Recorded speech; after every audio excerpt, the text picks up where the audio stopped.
Okay, good morning everyone. Welcome to Byju's Exam Prep IAS. This is Sham Kagod here. Now, before I start the discussion, if there is no issue with the sound, can you please give me a thumbs up? Okay, thank you. Thanks a lot. Okay, so done. Yesterday we started with budgeting concept, idea of a budget. What's a budget? Right, basically the term budget is not mentioned, but it's an exercise mentioned in the constitution, of course. It's an exercise where government of India will provide for one full financial year, for next financial year, how much money they will spend, how much money they will collect, in which areas they are going to spend the money, from which areas they are going to collect how much money, etc., etc. It's a part of fiscal policy. Okay. After that, we have seen different concepts related to budget. That is a surplus budget, a deficit budget, the gender budgeting concept, right? Zero budgeting concept, etc. Thereafter, we have discussed the preparation as well as the process of the passage of the budget. It is prepared. It is prepared by Minister of Finance. Within Minister of Finance, there is a Department of Economic Affairs. The Department of Economic Affairs has an office by the name of Budget Division. Budget Division will prepare the budget. Finance Minister will announce or will lay down the budget documents on the floor of the Parliament. And after that, we have seen basically how it is passed. It is basically first general discussion will happen. Then there are standing committees. After the standing committees submitting the report, there is a detailed discussion in the Parliament, right? That is in Lok Sabha. Then it is sent to Rajya Sabha. Then basically, right, it is sent to the President of India, who will provide the signature. And now we have allowed the Government of India to withdraw money from Consolidated Fund of India. Then after that, we have discussed deficits, right? Different types of deficits, right? We have discussed a budget deficit, monetized deficit, right? Again, we do not calculate it now. We have removed them.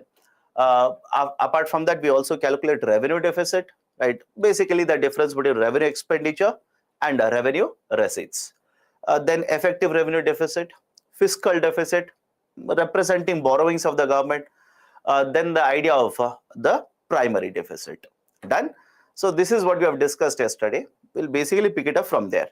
Now, before going forward, how many of you have come across an article, let's say headline or something of that sort?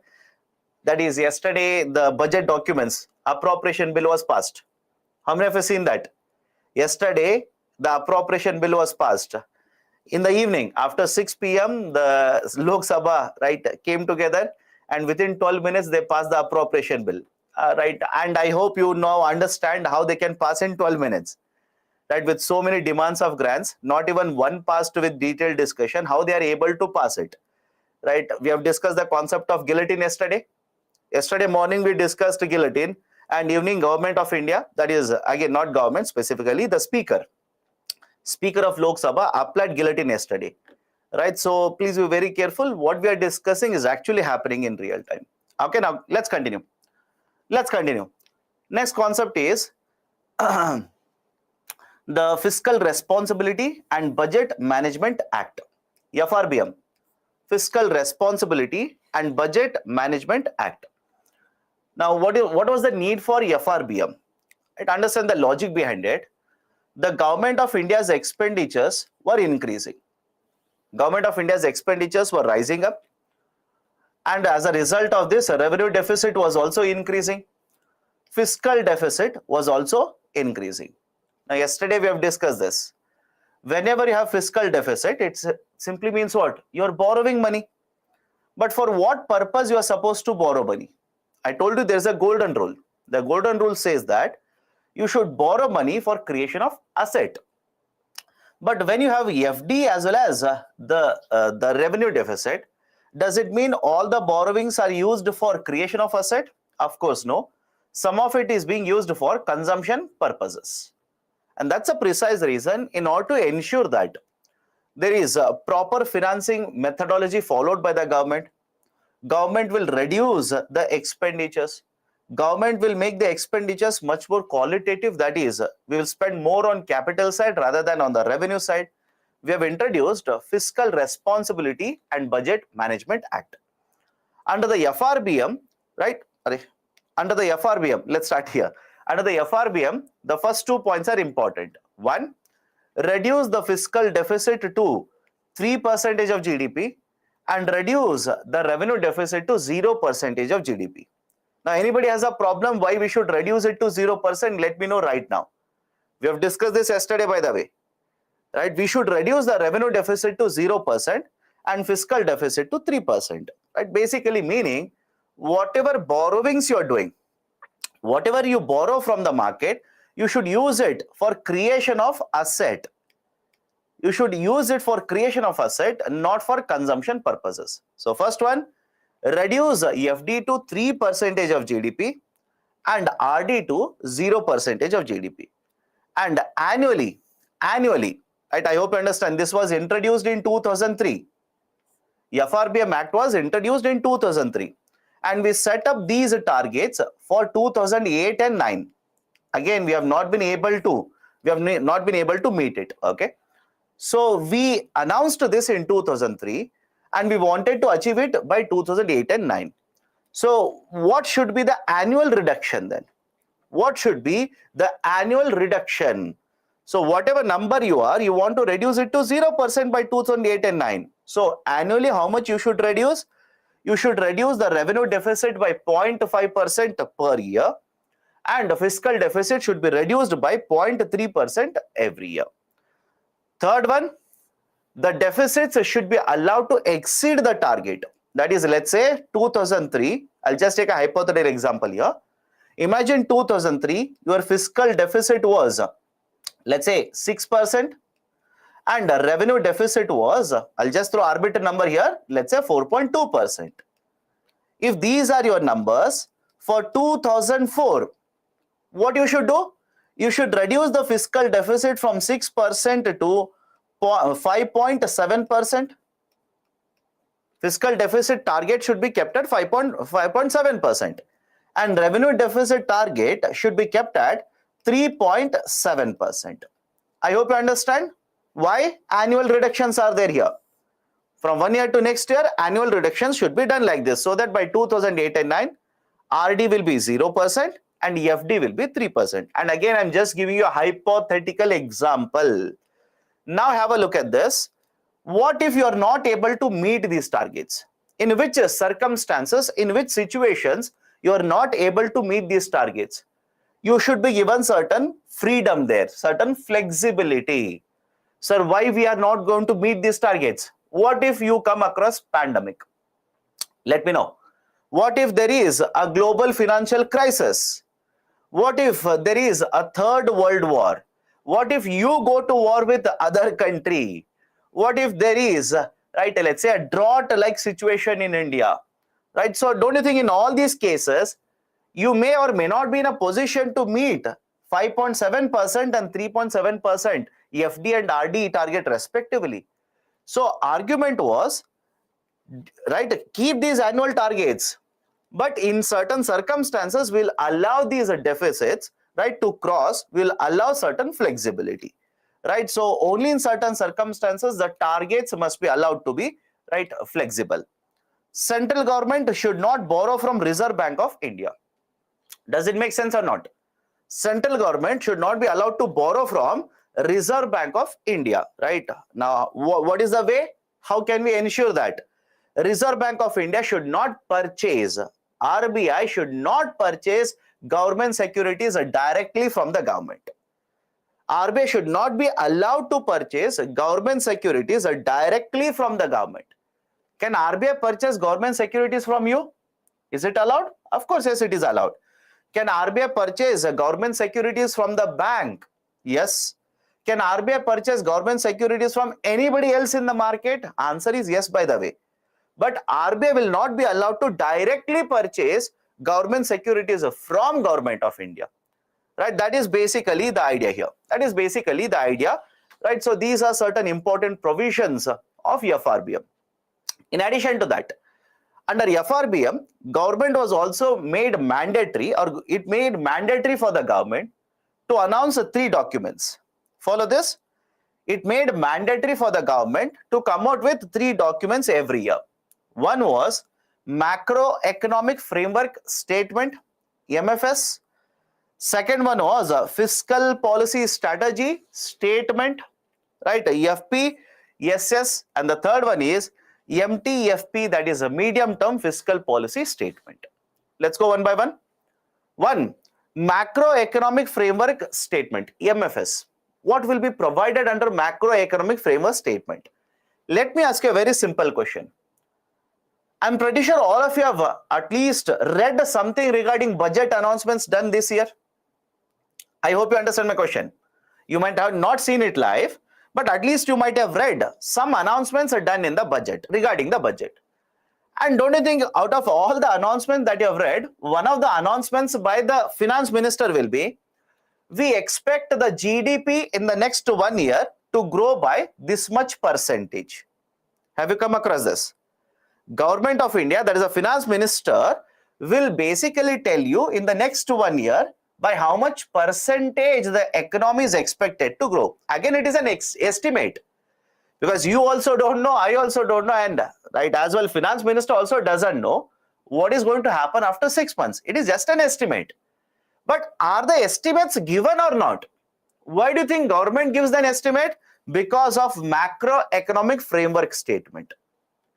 Under macroeconomic framework statement, the government, whenever they come out with the budget, they're supposed to assess what is the situation in the economy, and they're supposed to tell the people, that is to all of us, what could be the growth in the next 1 year, what could be the situation of agriculture sector in next 1 year, what could happen, let's say in terms of exports, growth in next 1 year, industrial growth in the next 1 year. Again, this is just an estimate. You cannot hold Government of India accountable if something happens in the future. It is just an estimate, right? So assess the growth prospect. Statement contains overview of the economy, includes assessment regarding the GDP growth for the next 1 year, right? And monetary management, as well as in what way government will mediate in the market, mediate in the sense participate in the market, promote growth, etc., etc. Okay, right? So basically this is first statement, macroeconomic framework statement. Second one, fiscal policy strategy statement. Right? What is the idea of a fiscal policy strategy statement? Out of all the announcements done by the government will announce hundreds of things in the budget. But Government of India will have certain themes. Government will say, these are my priority areas. For example, next 1 year, I want to reduce black money. Next 1 year, I want to promote, right, let's say fertilizer sector. Next 1 year, I want to promote financial inclusion. Right? Whenever government will announce these kind of things, can I say these are priority areas for the government? I understand this. These are nothing but priorities, strategy areas for the government. And under the fiscal policy strategy statement, Government of India will identify what are these areas where their focus will be there in the next 1 year. It could be in the form of tax reforms. It could be in the form of improving the quality of expenditure by the government. It could be in the form of, let's say, targeting unemployment rate, etc., etc. Right? So whatever is the strategy area for the government for the next 1 year will be provided in the fiscal policy strategy statement. And the third one, medium-term fiscal policy statement. Now there is a term here, rolling target. There's a term called as a rolling target. Now, before understanding all of it, you tell me what do you mean by rolling? Focus only on the term rolling here and tell me what do you mean by rolling. Rolling means what? Continuously changing. All of you will agree, right? Most of you will give me examples, sir. I rolled over the bed. I rolled over from this, right? Continuously changing or moving, right? So, what is this idea of a rolling target here? Follow this carefully. You are in the financial year 23. You are in the financial year 23 for the next 3 financial years. For the next 3 financial years, you will give certain estimates in the form of targets. Is it okay? You are in the financial year 23. For the next 3 years, you will give targets. Sir, targets for what? Targets for revenue deficit, target for fiscal deficit, target of public debt, target of tax revenues, non-tax revenues, etc. But you tell me, if you have given the targets for financial year 24, 25 and 26, right? Don't you think they'll keep on changing? I hope you understand, right? Let's say hypothetically you are given, right? Let's say the tax revenues, you have given a target of tax revenues of 10 lakh crore rupees. And for 25, you are given a target of tax revenues of 15 lakh crore rupees. And for 26, you are given a target of 18 lakh crore rupees. Now tell me, when you're in the financial year 24, don't you think for 25 and 26, numbers will change now? Estimates will change. Why? What if in 24, right, there is a pandemic? I hope you understand. What if in 24, there is a pandemic, there is a recession, there is a depression, etc., etc. Again, simple idea is there are a lot of factors which would have changed, as a result of which even the estimates will also change.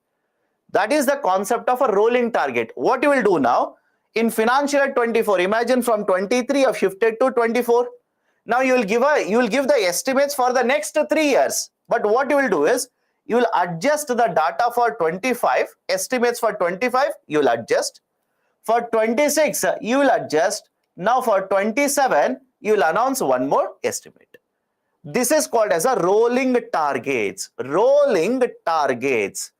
Right? Will the number always increase? Absolutely no guarantee. I hope you understand. There is no guarantee. How can you always think that will it always increase? No. Right? Because you do not know what is going to be happening in the macroeconomic situation. What if there is a recession? You tell me, what if there is a recession? Right? Don't you think numbers will be pulled down by the government? Will be reduced by the government? Of course, yes. So argument here is continuously the numbers are changing. I hope you understand. Continuously the numbers are changing, and because the targets are changing, these are called as rolling targets. Moving targets or rolling targets. So under the medium-term fiscal policy statement, 3-year rolling targets are provided for these types of parameters, for these kinds of parameters. Done? Now, I told you FRBM was announced in 2003. We are in 2023. Don't you think some of the provisions under FRBM Act are outdated? Think of it. We announced FRBM in 2003 and we are in 2023. Don't you think we should amend certain provisions under FRBM? Right? We should change certain provisions under FRBM. That is the reason Government of India has set up a committee, NK Singh Committee. NK Singh Committee. NK Singh Committee was appointed or was set up to look into the FRBM document and recommend changes in the FRBM. And that's the reason another name for the committee will also be FRBM Review Committee. Do not be confused. Either of the term can be used. You don't be confused. NK Singh Committee, or else it is also referred to as FRBM Review Committee. Right? Why FRBM Review Committee? It was established or it was set up precisely to look into FRBM and recommend changes. Now, what are the important changes which have been recommended by FRBM Review Committee? First point, under FRBM Act, what was mainly kept as a target? What were the priority targets for FRBM Act? Fiscal deficit and revenue deficit. I hope you remember it. Couple of minutes ago we have discussed. So fiscal deficit and revenue deficit were primary targets. Now NK Singh Review Committee says, rather than focusing only on FD and RD, now focus on one more parameter here, debt of the government. Debt of the government. Yesterday we have discussed what is the difference between FD and the debt. Do you remember it? Right, I've told you how the debt of the government is calculated. Right now there is a term called as a public debt. Remember this, there is a term called as a public debt. Whenever you come across a public debt, term, it simply means a debt of the central government. Debt of the central government. Please remember this. Public debt means a debt of the central government. But when you come across the term overall debt or general debt, overall or general debt simply means debt of the central government as well as the state government. Debt of the central government as well as state government. So what this committee said was, you're simply targeting FD and RD. Let's target them. Let's reduce them. But in addition to FD and RD, we should also target the debt levels of the government. Why? Argument is simple here. Please remember the yesterday's discussion. FD does not consider extra budgetary resources. FD does not consider off-budget borrowings. So don't you think if Government of India keeps on borrowing through the off-budget borrowing methodology, in the future, repayment liability on the government will be very high. I'll repeat the statement. Let me know if you disagree with me. If Government of India today keeps on borrowing heavily, right, through off-budget borrowing, they can simply show you a lower fiscal deficit. They can reduce the fiscal deficit. But what about the repayment liability in the future? Repayment liability in the future will be very, very high because of off-budget borrowing. That is the reason this committee said, let's target even the debt levels of the government. Let's target and reduce even the debt levels of the government. How much? Right, overall understand this, the target that was given was 60% of GDP. The overall debt or the general debt has to be 60% of GDP. 60% simply between center and state. I'll just round off the number, but I'll tell you what exactly numbers were given. Out of 60% of GDP, 40% of GDP was given as a target, as a debt for the central government, and remaining 20% as a target was given to all the states put together. Now you tell me, you've been reading newspapers. How many of you think the debt of the central government is around 40%? How many of you think the debt of the states is around 20% and overall we are somewhere around 60%? Anybody here who has read it and who says, yes sir, we are very near to 60%? Absolutely no. Right now the debt of both center and states put together is more than 85%. In last year it was more than 90%.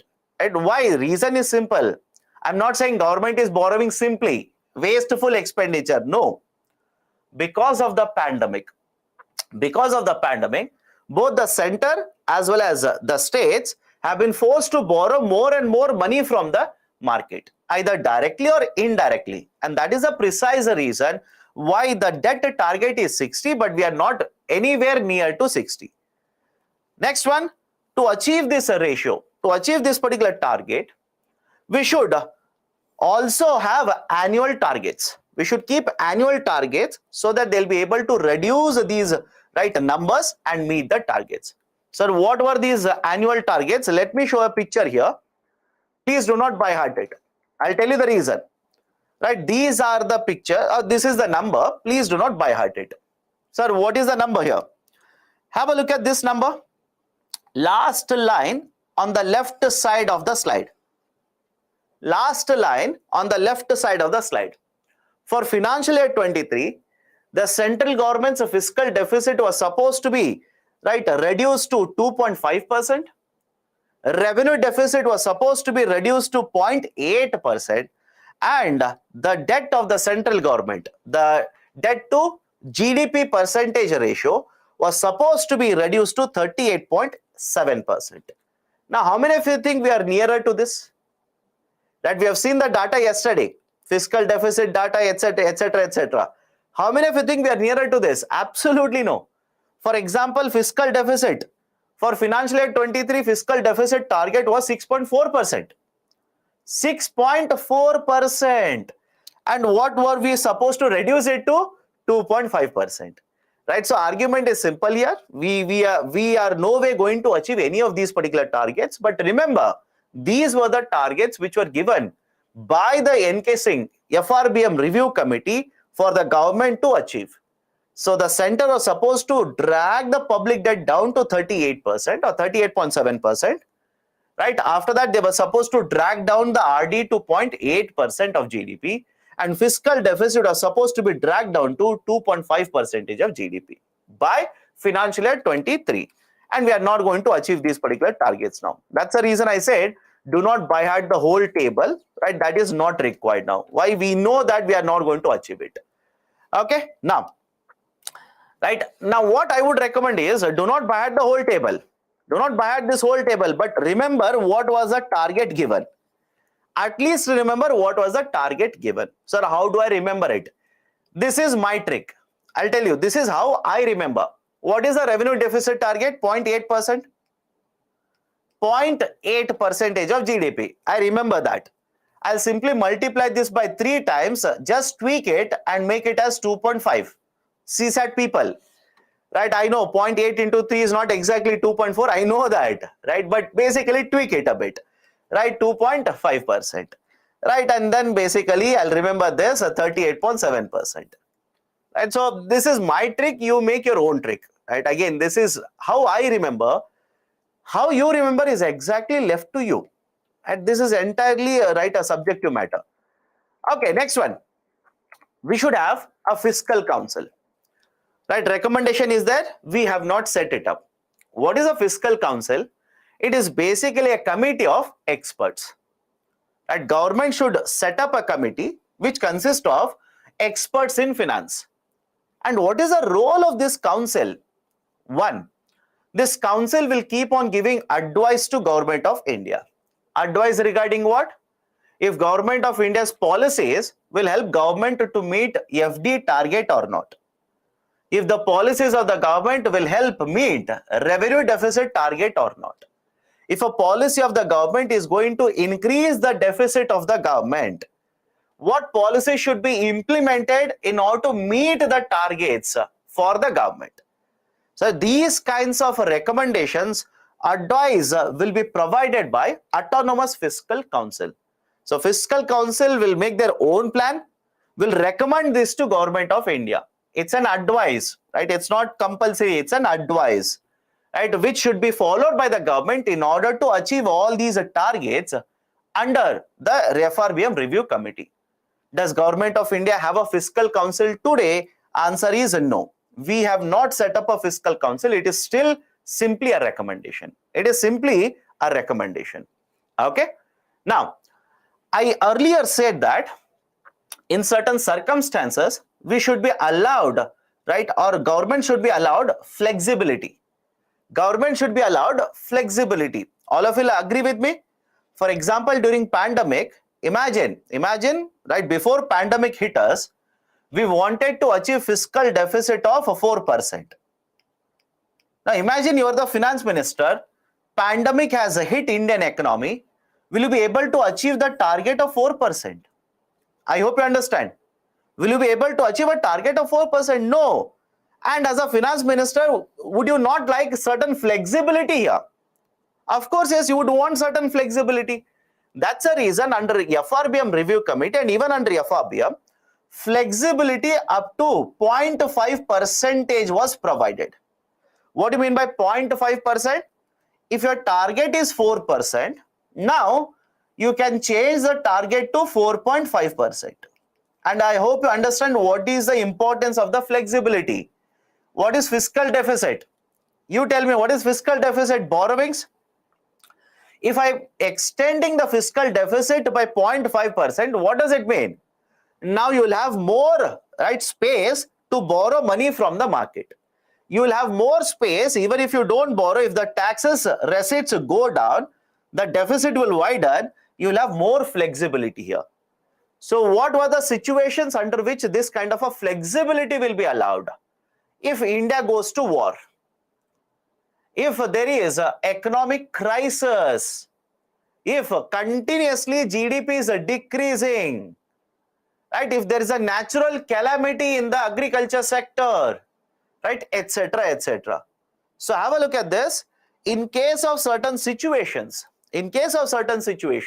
whenever there is a pressure on the finances, In these situations, government of India will be allowed to extend, will be allowed to basically, right, will be provided a flexibility with terms of the deficits. Right, that is, these are the grounds on which flexibility will be allowed to the government. And next, have a look at this. The committee also recommended that 15th Finance Commission should be asked to recommend debt trajectory for states. If you have seen the picture that I've shown earlier, the trajectory for reduction in the debt is given only for the center. Right? It is given only for the center. What about the states? This committee says we should also ask the 15th Finance Commission to provide a trajectory. Trajectory means path. The trajectory for reducing the debt should be provided to the states by the 15th Finance Commission. Done? Right, so these are certain very important recommendations of N.K. Singh committee. Now, next concept, public debt. Next concept is public debt. Now, what do you mean by public debt? And I've discussed this already. Public debt simply means what is the debt of the central government. What is the debt of the central government? Now, right, this particular central government debt, we have discussed all of this. I'm just revising it now. Central government debt can be divided into external debt as well as internal debt. Central government debt can be divided into external and, right, internal debt. Most of the debt that we have is internal in nature. Most of the debt we have is internal in nature. Point number one. And what is the advantage, etc., etc.? I hope you remember. It's not as if I'm throwing some new concept at you people. We have discussed all of it. Second point, whenever you talk about the general debt or overall debt, whenever you talk about a general debt or overall debt, most of the debt is of central government. How much? Generally more than 70%. More than 70% of this particular overall debt is of the central government itself. Right, sir, why central government debt is higher? Because central government has more responsibility in order to manage economy compared to states. That is the reason the central government debt is higher compared to the debt of all the states put together. The government also has a portfolio of majority long-term bonds. Understand this carefully. I've explained this. Again, I'll repeat the question. Right? Earlier I've asked you, I'll repeat the same question. Imagine you take a housing loan. Imagine you take a housing loan. You tell me you want the housing loan to have a tenure of, let's say, 1 year or 20 years. Let me rephrase the question again. Let me repeat the question. You have taken a housing loan. You want the housing loan to be repaid in 1 year or 20 years. What makes better sense to you? It should be 20 years. I hope you understand. It should be 20 years. You can repay in 1 year. Nobody is going to ask you why. But you would want a longer tenure. You want a longer tenure so that there is no pressure, no burden on your finances. That's the reason. Now replace housing loan with government bonds. Replace, right, housing loan with government bonds. What is a government bond? Borrowings of the government. Now you tell me, you are the government, you want to have the repayment in 2 years or let's say 30 years or 10 years or 40 years. I hope you understand. Don't you think the other side makes a better sense? As the government, the other side, that is a long tenure bonds, always makes good sense to you. Right? So argument is simple here. The government has borrowed money, but most of it, right, a large chunk of it is having a long tenure, right, a higher maturity period. The government debt is characterized by low foreign exchange risk. The government debt is characterized by low foreign exchange rate risk. What do you mean by this? Imagine you're the Prime Minister. Today you borrowed $1 from, let's say, rest of the world. Let's say from World Bank. $1. Now have a look at this. When you borrowed $1, exchange rate was 50 rupees. $1 is equal to 50 rupees. Now, when you have a repayment liability, $1 is equal to 60 rupees. Right? You tell me, are you not paying more rupees for the dollar that you have borrowed? Let me know. Are you not paying more rupees in terms of repayment? Can this be a problem for the government? Anybody, again, this is not just applicable to only government. Even companies will borrow from external market. Can this be a problem? Of course, yes. This is called as exchange rate risk. Exchange rate risk. Now, do you think government faces exchange rate risk? Apply what we have learned so far and you tell me, do you think government faces more exchange rate risk? No. The government faces very, very minimal exchange rate risk. Why? Most of the debt of the government is internal in nature. Very small part is external in nature. Okay, government debt is characterized by low foreign exchange risk. Okay, next point. India's public debt is lower than many of the developed countries. In case of many of the developed countries, the debt is much, much higher. Many countries have debt of more than 100%. India's debt, even today, comparatively is lesser. But should we maintain at the 90% level? Of course, no. We will have to reduce it. Okay, so these are certain very important points regarding public debt or features of public debt. Done? Now, this is the end of the discussion of the budgeting. Let me enter into one more very important concept now, Finance Commission. One more very, very important concept of Finance Commission. Now, point number one, I'm pretty sure you've learned about Finance Commission, at least the basics part of it in polity. I'll focus on the economic side of it. Right, and that is required in GS paper. Okay. Now, what's a Finance Commission? It's a constitutional authority. Point number one, it's a constitutional authority, constitutional body set up by the President of India once every 5 years. Once every 5 years, this authority is established. What article will provide the authority to the President? It is under Article 280.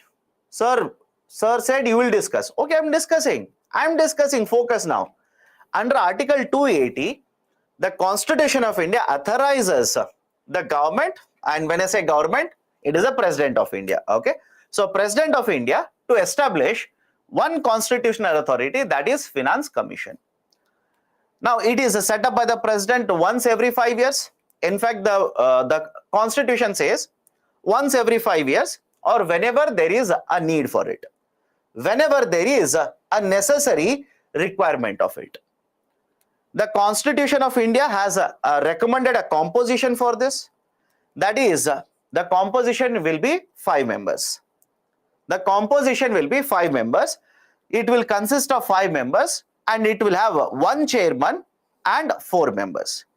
The 5 members are divided into 1 chairman and 4 members. Sir, who will appoint all of them? Simple, Government of India. Government of India will give the recommendation to President of India. President of India will appoint the people. So 1 chairman plus 4 members. Now, next question is, why is the Government of India appointing Finance Commission? What is the need for having a Finance Commission? Right, these are the reasons. Let's go one by one here. First one, most important, and this is the most important function, remember this. To recommend devolution of taxes.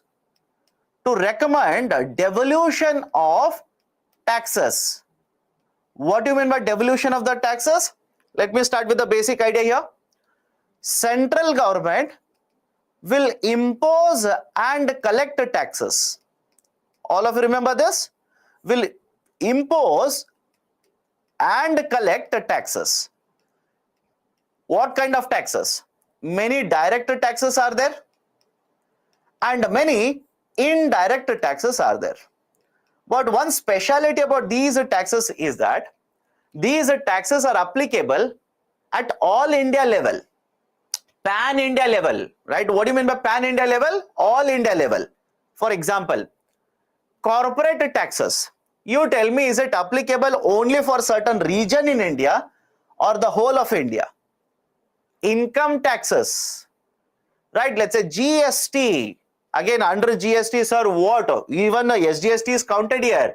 You should not ask me that question now, right? It is, of course, CGST. What about customs duties? Don't you think all these taxes are pan-India? Pan-India means are implemented throughout India. So under the 7th schedule of Constitution of India, central government has been given the power to impose and collect these kinds of taxes. But now the question arises, should the central government only be allowed to use the taxes? Should we allow only the center to use these taxes? Of course no. Then what will the states do? What will the states do? Because please understand this, center will also incur expenditure, states will also spend money. Anybody who is disagreeing with me, let me know. Center will incur expenditure, states will also incur expenditure. So don't you think center should transfer some of the money to the states now? Otherwise, from where will the states get all the money for expenditure? So that is the reason what Constitution of India has provided is, whenever the central government will collect these taxes, whenever the center will collect these taxes, we will basically put them, we'll pool them, pool means collect them, in the form of divisible pool. All these collections will be called divisible pool. I'm simply writing divisible pool. In some books they have written divisible pool of taxes. In some books they will write central divisible pool. All are one and the same.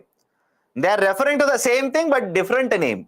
Central divisible pool, only divisible pool, or a divisible pool of taxes. Now what will the Finance Commission do? The Finance Commission, based on various parameters, we'll discuss that in some time. The Finance Commission, based on various parameters, will recommend a division of these taxes. That is, how much of these taxes should go to central government and how much of these taxes should go to state government. Done? How much of these should go to central government? How much of these should go to states? Now have a look at this. This is called as vertical devolution. This is referred to as vertical devolution. Any difficulty? This is referred to as a vertical devolution. From the divisible pool, how much will go to the center? How much will go to the states? That formula is called as vertical devolution formula. Now let's say hypothetically, the central divisible pool is 100 crore rupees.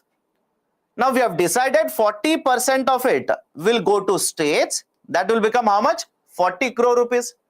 And remaining 60 crore rupees will remain with the central government. Let's assume, just a hypothetical example. Now next function of the Finance Commission will be to recommend out of this 40 crore rupees, how much will go to the state 1, how much will go to state 2, how much will go to the state 3, how much will go to state 4, etc. till 28. This is called as horizontal devolution formula. This is referred to as horizontal devolution. Any problem here? What is vertical devolution? From the central divisible pool, how much will go to the state? How much will go to the states? That is vertical. And right after that, amongst the states, and remember a picture also, automatically you will understand. Center will be at the top, states will be in the bottom like this, right, or below center. So vertical devolution. And once you have allocated to the states, how much will go to the state 1, state 2, state 3, horizontal devolution like this. So horizontal devolution between the states, vertical devolution between center and states. This is the most important function of the Finance Commission. Please remember this. This is the most important function of Finance Commission. There are other functions also, but which is the most important which is the most important function of the FC? This is the most important function. In what ratio, in what formula we should provide vertical as well as horizontal devolution. Okay, so that is basically the first very important function of the FC. Next one, principles governing grant in aid to the states by the center. So have a look at this. This is the central government and these are the states. From the center to states, money will flow in the form of loan. Money can flow in the form of loan. And another way money can go from the center to state is in the form of grants. It is in the form of grants. And I hope you remember yesterday we have discussed this. What is the difference between a loan and a grant? So one more function of the Finance Commission will be on what basis these grants will be provided by the center. On what basis the grants will be provided by the center to the states. So first one, devolution. Second one, how the grants should be distributed. Third one, what measures should be taken by the states to increase the fund collection under the consolidated fund. I'll repeat it. Just like the central government, even the states have consolidated fund. So what measures should be undertaken by the states governments in order to improve the collection under the consolidated fund of the states? And the fourth one, any other matter which is referred by the President of India to the Finance Commission. Any other matter. Is there any matter, right, which is recommended or which is asked by the President of India to look into by the Finance Commission?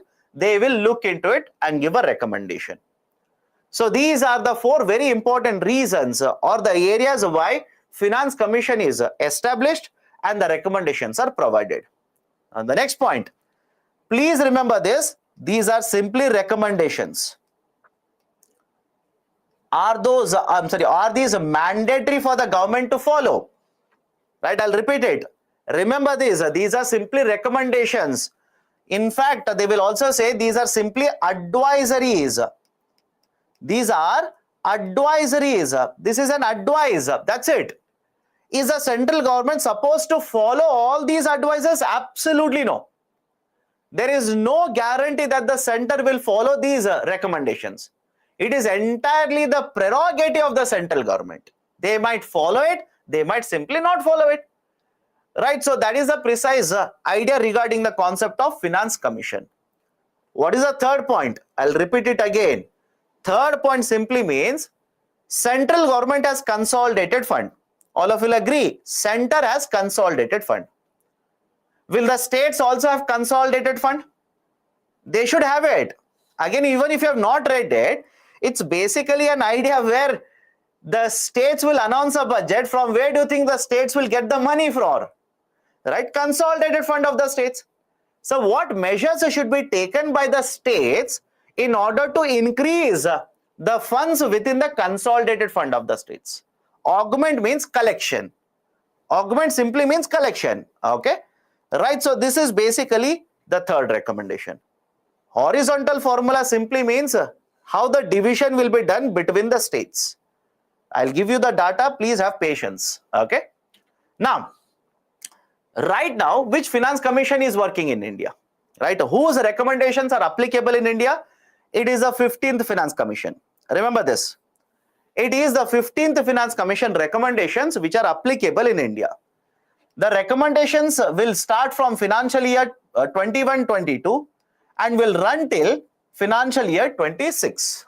Remember this, the recommendations are applicable for 5 years, that is from 21 to 26. 21-22, 22-23, 23-24, 24-25 and 25-26. Some of you will be confused now, sir, why are you reading the years twice? My dear, I am telling you financial years. I hope you understand, I am telling you financial years. Right, so it will start from 21-22 and will go on till 25-26. Okay, so 5 financial year. So the recommendations of the 15th FC right now is applicable for 5 financial years like this. But what has been the evolution of a vertical devolution formula over a period of time? Over a period of time, what has been the evolution of vertical devolution formula? From 11th 5-year plan, if you look at it, in the 11th 5-year plan, the recommendation was 29.5%. In the 11th FC, recommendation was 29.5%. What is the meaning of 29.5%? Have a look at this. Out of whatever is the divisible pool of taxes, the vertical devolution will mean that 29.5% will go to the states and remaining 70.5% will remain with the center. Any problem with this? Please do let me know right now. What is this 29.5%? 29.5% of central divisible pool will go to all the states and remaining 70.5% will remain with central government. Over a period of time, it has kept on increasing. Over a period of time, it has kept on increasing. Right? The 12th Finance Commission increased it to 30.5%. 13th Finance Commission further increased it to 32%. 14th Finance Commission increased it from 32% to 42%. And 15th Finance Commission has adjusted it. I will use the term adjusted. Many of you will look at it and say, sir, it has reduced. I will use the term adjusted. Why? I'll tell you. Right? The Finance Commission simply says, in the 14th Finance Commission, the allocation was 42%. But how many states were there in India? Let me know. How many states were there in India when 14th Finance Commission was given or had given recommendation? 29 states. Now, when 15th Finance Commission is giving you recommendations, how many states are there in India? The number of states, has it come down? I hope you understand. Has the number of states actually come down? Of course, yes. So we wanted to keep it at 42, but because the number of states has come down and one state has become a union territory and union territories finances will come under the central government. So what I will basically do is I will adjust it. Right? What I will do is I will simply adjust it to 41%. I will simply adjust it to 41%. Is it okay? I hope you understand. I'll simply adjust it to 41%. This is right, the recommendation of vertical devolution given by Finance Commission. And whenever I say central divisible pool here, please remember the next point as well. We have discussed this, but just a reminder here. Can the cesses and surcharges collected by the central government be part of central divisible pool? Let me know. Can the cesses and surcharges be part of central divisible pool? No, it is entirely the prerogative. It is the decision of the central government. Right? So if the central government says, okay, I will keep the cess as a part of divisible pool, it is the decision. If central government says, no, I will not keep this cess in the central divisible pool, then it will not be used as a part of central divisible pool. It is entirely the prerogative of the central government to decide whether the cesses and surcharges collected will be part or not a part of central divisible pool. And point number 2 here, 15th Finance Commission, I said, has allocated 41% vertical devolution. How many of you think central government is right fixing or basically is following this 41% formula? Let me see, because it was there in the current affairs. You don't trust me? Check in the Google later. It was there in the current affairs. Right? There is no compulsion on the center. I hope you understand. There is no compulsion on the center. Central government says we will look into it. We will provide certain vertical devolution, but there is no compulsion. And if you check in the last couple of years, the vertical devolution, that is how much devolution is being done by the central government, it is somewhere around 30%. I hope you understand. It is somewhere around 30%, not even 40%. It is somewhere around 30%. Why? These are advisories in nature.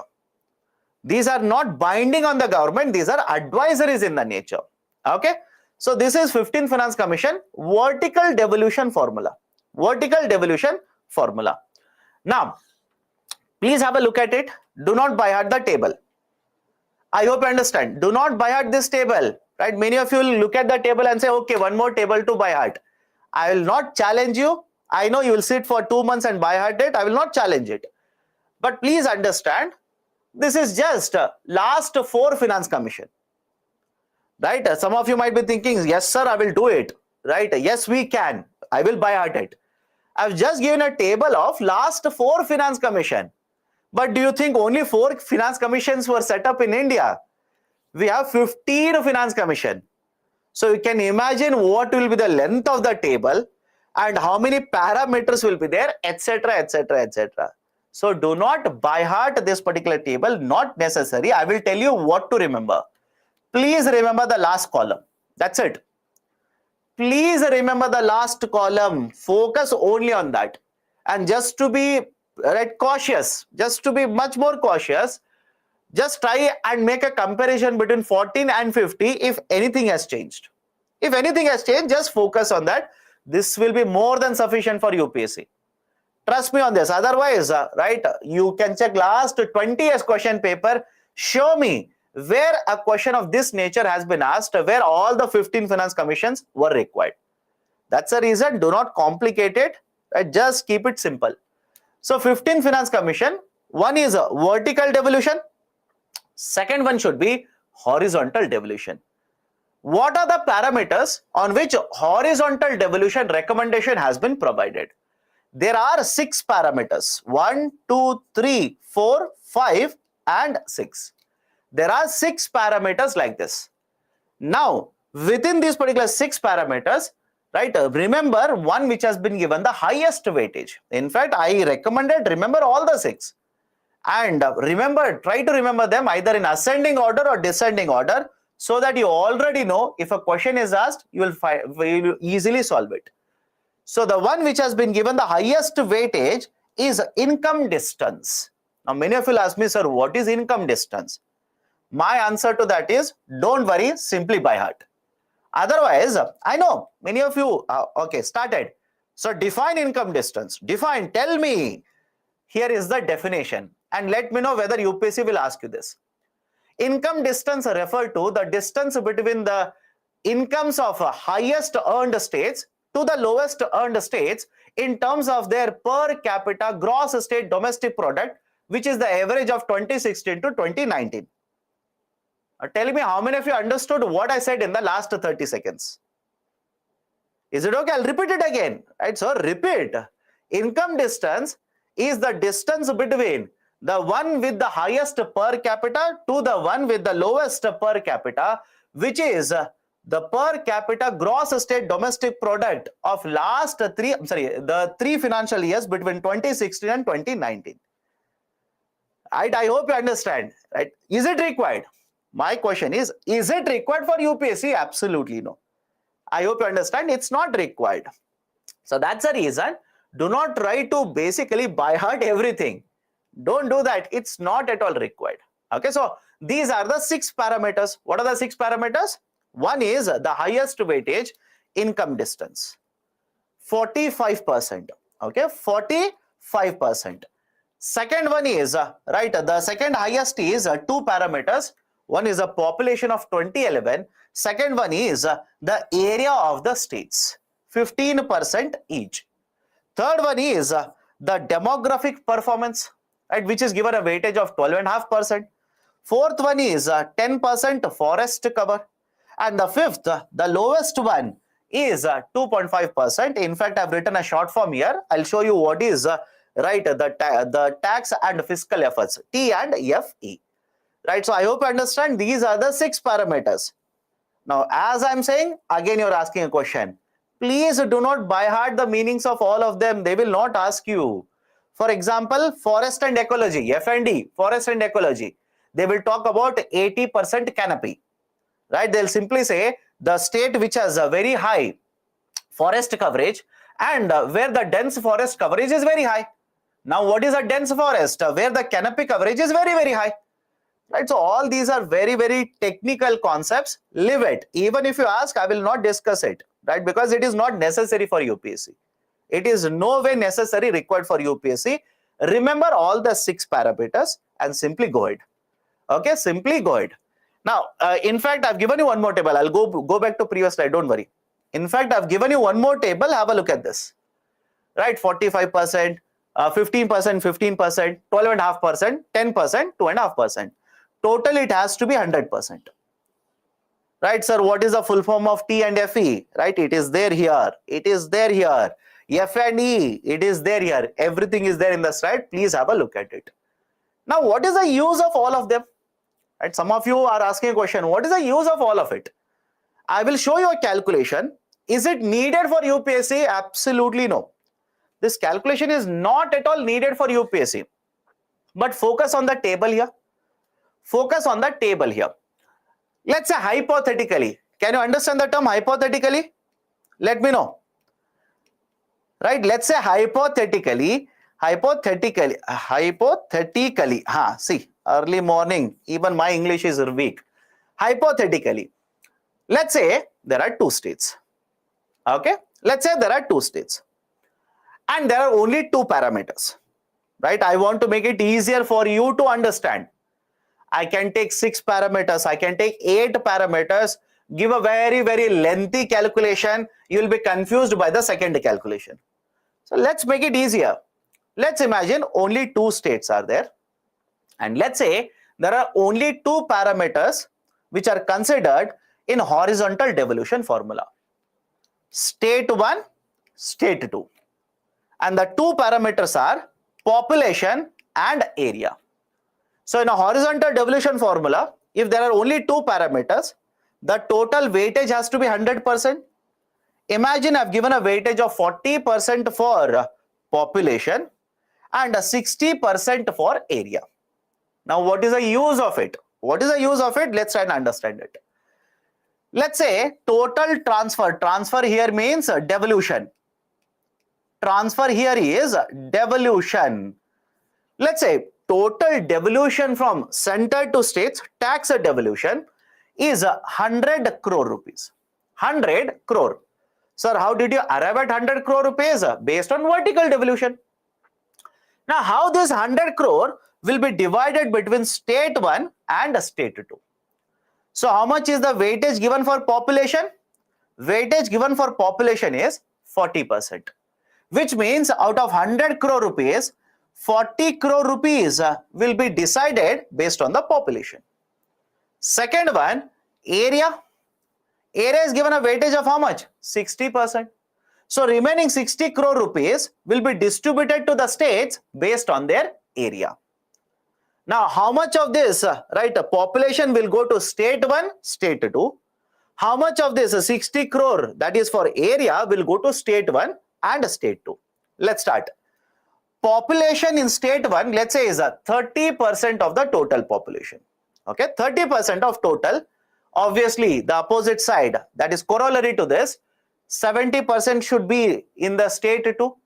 So now we will take the population allocation of 40 crore rupees, divide this 40 crore rupees into 30% and 70%. Is the calculation okay with all of you? Right, this is how population will determine how much funds will go to state 1, state 2, state 3, etc. Now, take how much is allocated for area. 60 crore rupees is allocated for area. And let's say state 1 has an area of 20% and state 2 has a remaining area, that is 80%. Now, divide the 60 crore into 20% and 80%. Look at the numbers, you will automatically understand. Look at the numbers, you will automatically understand. Now, does it make sense or not? 70% of what? 70% of the total population. I'm dividing the whole population in India into two states because only two states are there. Right, so 30% population is there in state 1, 70% of total population is there in state 2. So I will divide the population 40 crore rupees like this and area 60 crore rupees like this. Does it make sense to you? How weightages are used? Does it make sense or not? Let me know now. And again, don't complicate it. Sir, show me for 6 parameters. Not needed. Not at all needed. Right? Check any book that you want. You can check any book used for UPSC. Tell me if any one of the books has given you this calculation. They will never give it. Only for optional paper, all these are required. Right? So argument is simple here. 6 parameters are there. Right? 6 parameters are there. Right? For the 15th Finance Commission. And based on these 6 parameters, weightages are given. And whatever is the weightages, whatever is the tax devolution to the states, that will be divided based on these weightages. Now, out of that, how much will go to state 1, state 2, state 3? Again, their weightages, that is the states' numbers are taken into consideration. Is it compulsory to make it on based on devolution formula? Of course, yes. Otherwise, on what basis will you decide? You tell me. I hope you understand. Otherwise, on what basis will you decide how to divide it between state 1 to state 2? Gujarat will say, I'm industrial state, give me more. Right? In fact, they will say, give me everything. Maharashtra will not say it quite. They will also say, give me everything. Then Tamil Nadu and Karnataka will say, right, this is stepmotherly treatment. You are not giving us anything, etc., etc. So there has to be a parameter, no? There has to be a parameter. On what basis we'll divide it? Based on a formula. But again, is there a criticism for this formula? Of course, yes. Now, please have a look at the formula and let me know. Right? Please have a look at the formula and let me know. Is it okay if I say a state which has more population automatically will get more funds under population category? Let me know. Does it make sense or not? A state which is larger in size will automatically get more funds, right, under the 15th Finance Commission. Now, is it okay if I say, look at the states such as Uttar Pradesh, state such as Maharashtra, Rajasthan, right? Don't you think these are very populous states plus large states? I hope you understand this. These are populous states plus larger states. So don't you think these will be the states which will get more and more tax devolution from the center? Right? That is the reason. I hope you understand. That's the reason southern states are against this. Right? The states from southern India, right, are against this. Why? Right? They'll simply say, our size is comparatively smaller. For example, look at Kerala. Look at Kerala. It is like a strip like this, vertical strip. Right? So their argument is, Arey Baba, our state's size is very small, so we will get peanuts. What about our population? The southern states will argue that we implemented population control measures. I hope you understand. We implemented population control measures post 1970 in India. And we have implemented it much more effectively compared to states from northern India. And because we have implemented much more better way, our population is lesser compared to northern states population. We are being penalized for it. I hope you understand. We are being penalized for it. Because we have implemented the policies in a much better way, we are being penalized because of that now. And I hope you are reading certain speeches which are given by finance ministers from right other southern states, Kerala, Tamil Nadu, etc. Right? For example, the revenue minister or the finance minister of Tamil Nadu recently gave this statement. If you look at this kind of a devolution, it is as if we are incentivizing inefficiency. I hope you understand what I mean by this. If you look at this kind of a devolution, it is as if we are rewarding those people who are inefficient. I hope you understand, right? So this is basically the criticism. Right? So this is a criticism against, right, the Finance Commission recommendations. And again, this is not just applicable to only Finance Commission, one Finance Commission. Generally, this has been a criticism. This has been a criticism. And I'll tell you one more point. If you look at the total taxes collected by the government, generally large amount of taxes will go from states such as Gujarat, Maharashtra, Karnataka, Tamil Nadu, Andhra. That is Andhra Pradesh. Now, when it is the question of giving back, when it is the question of allocating funds through the tax devolution, these states, that is, let's say Karnataka, Tamil Nadu, Andhra, will not be in the top. These will be below top. Right? Don't you think the ministers from the states will oppose it? Right? Their argument is, we lead, we are in the front in terms of contributing money. In terms of taxation, we are in the front. But when it is a question of distribution of the taxes like this, we are pushed back.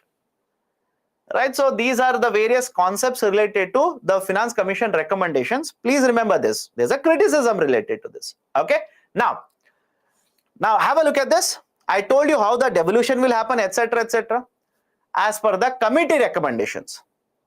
If the government will stick to it, as per the committee recommendation, in 5 years, 21 to 26, the total amount of funds that will go to the states will be 52 lakh crore rupees. I repeat, if the government of India sticks to the recommendations, exact numbers of recommendations which are given by 15th FC, in 5 years, that is from 21 to 26, the total amount of funds which will go from the center to states will be 52 lakh crore rupees. Total transfers. But these transfers are further divided into two parts. These transfers are divided into two parts. Sir, why two parts? Do you remember this? One is the tax devolution formula. The first very important recommendation of 15th FC, or for that matter any FC, is what? Tax devolution. But in addition to tax devolution, there is also grant which is provided by the center to states. So the 15th FC has recommended totaling of 10 lakh crore rupee worth of grants. I'll give you examples, simply by heart them. Totaling 10 lakh crore rupee worth of grants to the states. And the devolution, if the government will stick to 41% and estimates will hold on, estimates, it's all estimates. If the estimates will stick to, right, or will be the same, then the total amount of taxes collected by the center in the divisible pool will be 135 lakh, right? The total taxes collected will be 135. But cesses, surcharges, etc. will be deducted. The divisible pool will come down to 103 lakh rupees. And from this 103 lakh rupees, if I calculate 41%, it will turn out to be 42 lakh crore rupees. So as per the estimates given by the Finance Commission, in the next 5 years, from the divisible pool, right, from the divisible pool, around 42 lakh crore will go to the states and 10 more lakh will be given in the form of grants. These are the recommendations given by the 15th FC.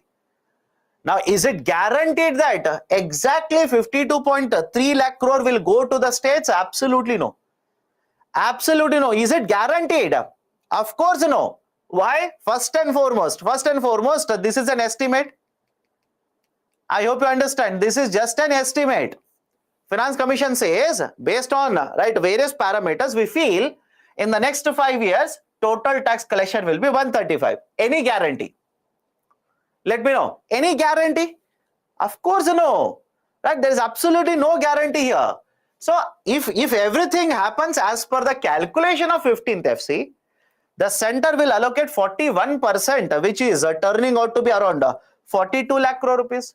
And grants worth 10 lakh crore has been recommended. Totally will be 52 lakh crore rupees. Done? These are the recommendations of 15th FC. I'll repeat it again. The central government will decide whether they want to follow it verbatim or they want to change it. There is no compulsion on the central government. Absolutely no compulsion. Okay, now, what type of grants have been recommended? Right? What type of grants have been recommended? One, revenue deficit grant. Revenue deficit grant of 2.9 lakh crore rupees for 17 states. Now follow this. This is slightly technical. Sir, what do you mean by revenue deficit grant? Let's say there is a state 1 and state 2. One state or state 1, state 2. Both the states will announce a budget. All of you agree? Both the states will announce budget. But how many of you think that both the states will have same revenue generation capacity? Let me know. How many of you think that both the states will have same potential to generate revenues? States just like the center will have revenue deficit. I hope you understand. S1 will have revenue deficit. S2 will also have revenue deficit. Nothing new. Even the union has RD. But don't you think, if I give you example here, let's say this is Assam or Sikkim for that matter, and this is, let's say, Maharashtra. Tell me which side of the example, right, which state or which side has a lower revenue generation capacity? All of you will agree this side? Anybody has a problem with this? Let me know. Are you yes one? State 1 has a lower potential to generate revenues. My dear, please re-evaluate.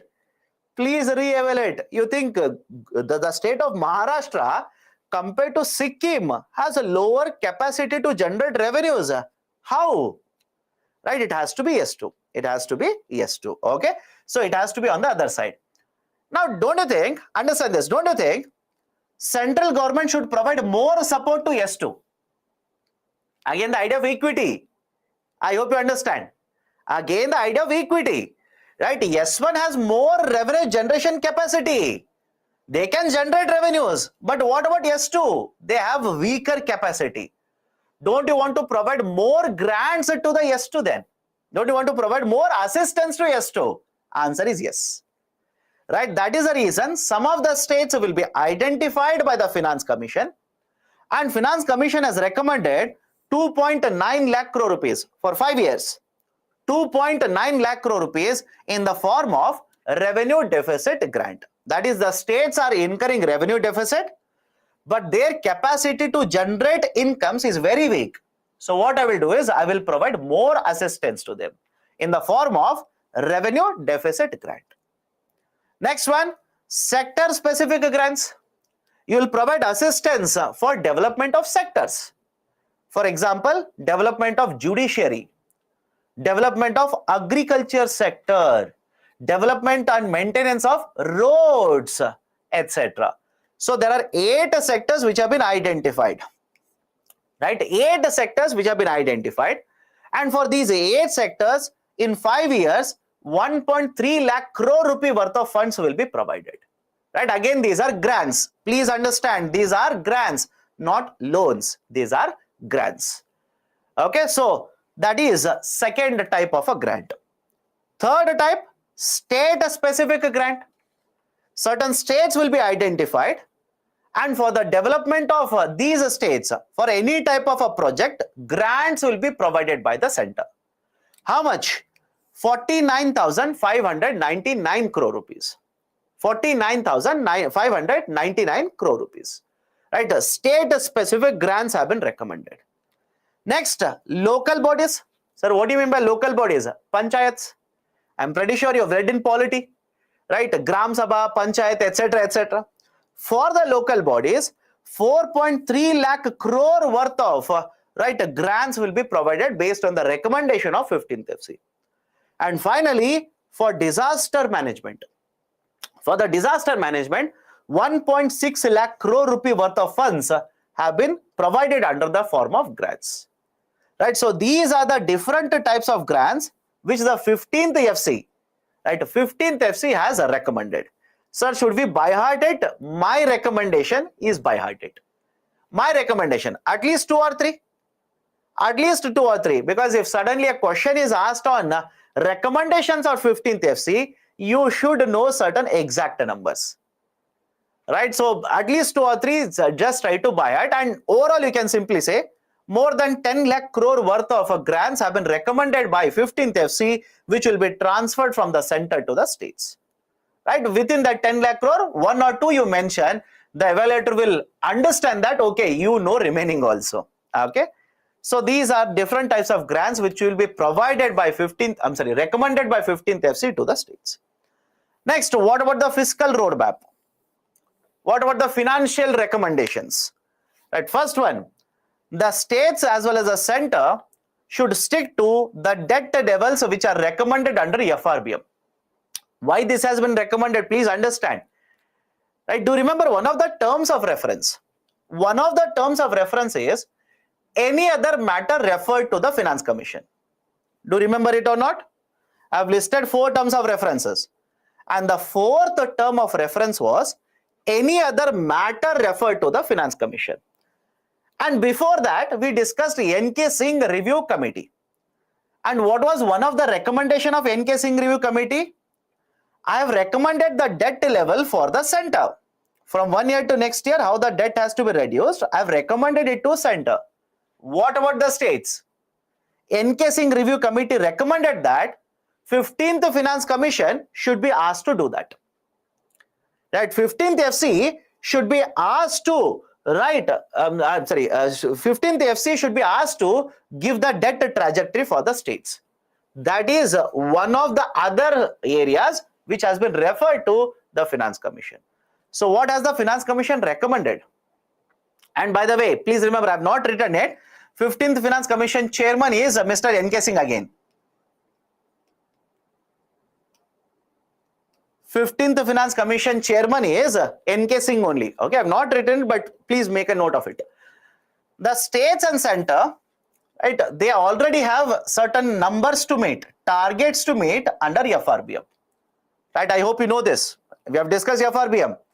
Right, so under FRBM, there are targets. Let them follow those targets itself. I will not give separate targets. And the reason that commission said we will not give targets is, the commission realized that even if they give targets, this was basically during the pandemic period, right? You are supposed to implement during pandemic. Don't you think there is so much of uncertainty in the economy? There is, right, the uncertainty, volatility in the economy. So even if I will give a recommendation. What is the guarantee that the states will be able to meet because of pandemic, because of the recession, etc.? That's a reason the Finance Commission recommended that let the states follow whatever is there in the FRBM. Let them simply follow the FRBM itself. Full disclosure as well as elimination of extra budgetary borrowings. Did we discuss this or not yesterday? Let me know. Last part of the discussion yesterday, somewhere around 9:15 to 9:20, we were discussing this only. That is, central government under the concept of extra budgetary resources follows off-budget borrowing. And the problem with the off-budget borrowing is what? The fiscal deficit doesn't count it. Right? When you calculate fiscal deficit, we are not counting off-budget borrowing, which means government is not giving you a correct number of its liability. Right? Government is not giving you a clear picture of its liability. There is no transparency. So what should we do then? Try to do away with one off-budget borrowings. Whatever extra budgetary resources practices you have, do away with it. But immediately you can't do it. I hope you understand. Tomorrow itself, government cannot simply announce we will do away with extra budgetary resources. That's the reason. First point is, whatever is your borrowing in the form of, let's say, extra budgetary resources, disclose it. Have a look at this. Simply disclose it now. Whatever is your borrowing, simply disclose. And then, over a period of time, simply eliminate the practice of extra budgetary resources. Right, and next one, set up a panel which will provide recommendation for having a very good financial management system. Set up a panel, set up a committee which will recommend to you, right, the ways or let's say what kind of technology you can use to have a very good financial management system. Now, many of you will ask me, sir, what is the meaning of a sound public financial management system? I'll give a very simple example here. Follow this carefully. Right now, Government of India uses an app-based software by the name of Public Financial Management System.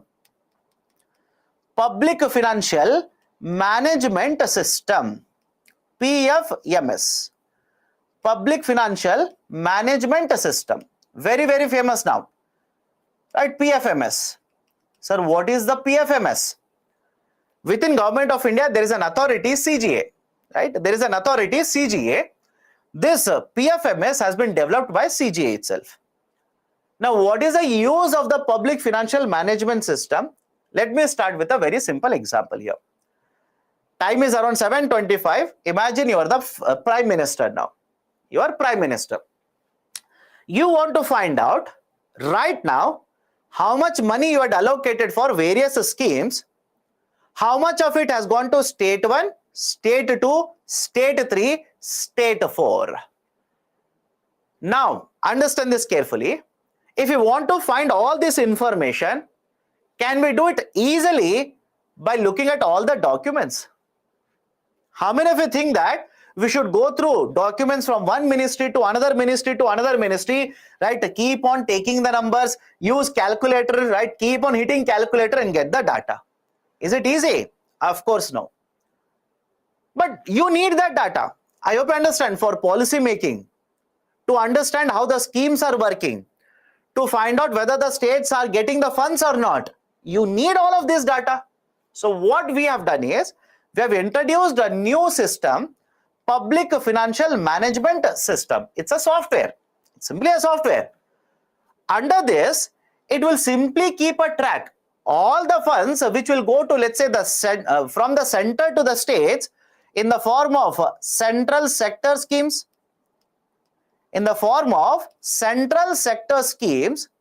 as well as centrally sponsored schemes. I'm giving you one benefit here. Have a look at this. Whatever central sector schemes are there, centrally sponsored schemes are there, how much fund has been allocated, how much funds are going from one state to, right, let's say from the center to one state, center to the second state, etc., etc., etc. In simple terms, real time information will be available for all the finances related to these kind of schemes for the government. In real time means quickly, right now. In real time, whatever information you require regarding the finances of all these schemes, you can get all this information from public financial management system software. Is it not a sound financial management system? Let me know. Is it not a sound financial management system? Of course, yes. Under this, immediately you can find out, right, how much fund is going to scheme A, how much funds are going to state 1, how much funds are going to state 28, etc., etc., etc. Right? So this is an example of having a sound financial management system. So what Finance Commission says is, set up a committee which will recommend these kinds of systems to you. Okay? Right? So this is one more recommendation regarding financial roadmap. Regarding taxation, one, we need to broaden the tax base. Do you remember the term tax base? Let me see. Do you remember the term tax base or not? Right, we have discussed this in taxation. Tax base refers to any object. Object means income, asset, profit, etc., on which government can impose a tax. So how do you increase the taxes? How do you increase the amount of taxes you are going to collect? Widen the tax base. Okay, widen the tax base. Streamline the tax rates. Can we apply it in the form of capital gains tax? Can we apply this recommendation, let's say, to capital gains tax? Can we apply this to GST, goods and service tax? Right, so streamline the tax rates, right? There is a requirement of streamlining various tax rates in India. Provide a lot of training to tax officials. There are a lot of officials, tax officials in India. We will have to develop certain institutions and provide training, right? Keep these officials trained so that they will be implementing taxation policies in a better way. And finally, regarding GST, there's a huge amount of a shortfall in GST revenue collections. There is a volatility in the tax collections and there is a huge amount of revenue shortfall. Revenue shortfall means we wanted to collect X rupees when we implemented GST. We wanted to collect X rupees and now we are not able to do that. So there is a shortfall in the GST. Address the issues in the GST so that the collections under GST will improve. Done? Right, so GST challenges are also there. Please address it. And finally, regarding defense. 15th FC was also recommended regarding defense. First, very important, and this is the most important point, remember this. In the defense, the commission says we should set up a fund. Right, we should set up a fund. Right, what is this? A fund? The name of the fund is Modernization Fund for Defense and Internal Security. MFDIS. MFDIS. Modernization Fund for Defense and Internal Security. In Hindi, the same fund is referred to as Rashtriya Suraksha Naivedyam Kosh. So set up a fund and keep money in the fund. You will ask me, sir, from where the money will come for this fund?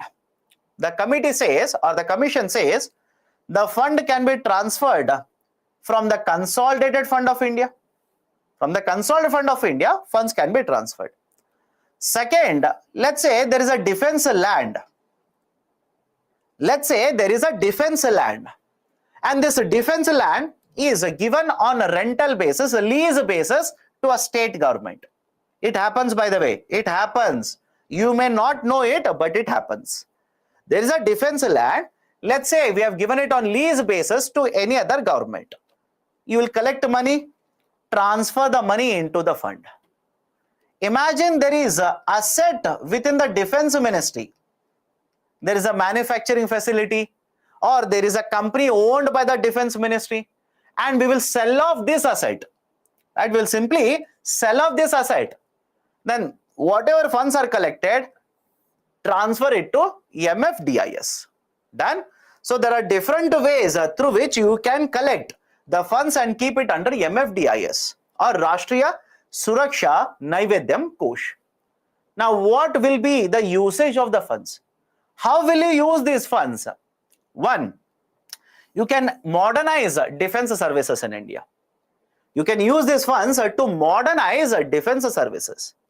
Second, you can also modernize state police arms or state police force or central police forces, etc. But who will identify which police force has to be modernized? It will be identified by Ministry of Home Affairs. MHA stands for Ministry of Home Affairs. A small component within this MFDIS, a small portion of it can be kept aside in the form of welfare fund, and we will use this welfare fund for our soldiers as well as paramilitary personnel. Right, so this is one more recommendation which has been given by 15th FC in terms of promotion of defense services in India. Done? So all these are the recommendations. Any issues, let me know now. What is the streamlining of the tax rate? Streamlining means you will have to rationalize. And we have discussed all of it. Right? You people are behaving as if I'm throwing these numbers for the first time at you people. Did we discuss GST? Let me know. Did we discuss GST? Now tell me, is there a requirement of streamlining GST rates? Is there a requirement of streamlining, rationalizing GST rates? Right, I told you there is a 5%, 12%, 18%, 28%. I told you 12 and 18% should be merged. Now there is a concern over loss of revenues. I told you there is a recommendation of NIPFP. Now you're not revised. You will ask me what is NIPFP, which means you are not revising. Please revise. Right, you are not revising. It simply means that. Okay, so that is basically the idea of a streamlining. And did I discuss streamlining even in the context of capital gains tax? Of course, yes. There is a requirement of streamlining even in capital gains tax. Okay. Last point. What is this last point? Whatever funds are there in MFDIS, small part of it, keep it on the side, use it for providing welfare. Right. Our defense personnel is there.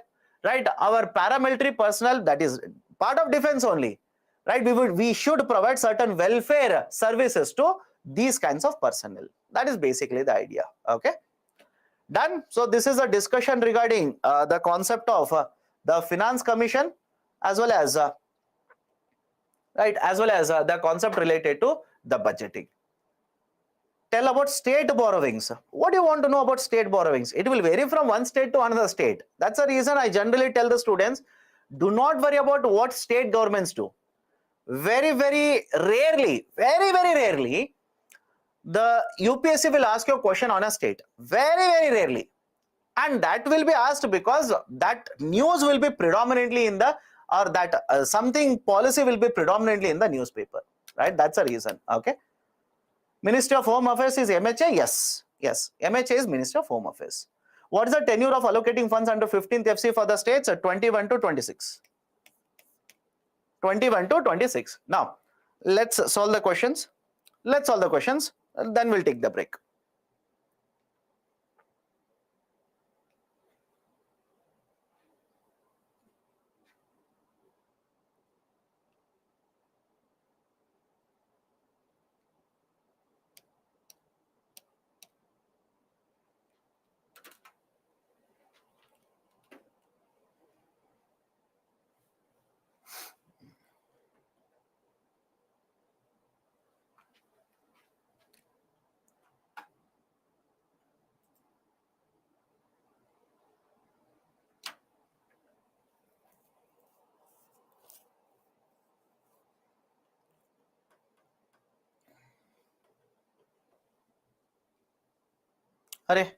Just check what I've done.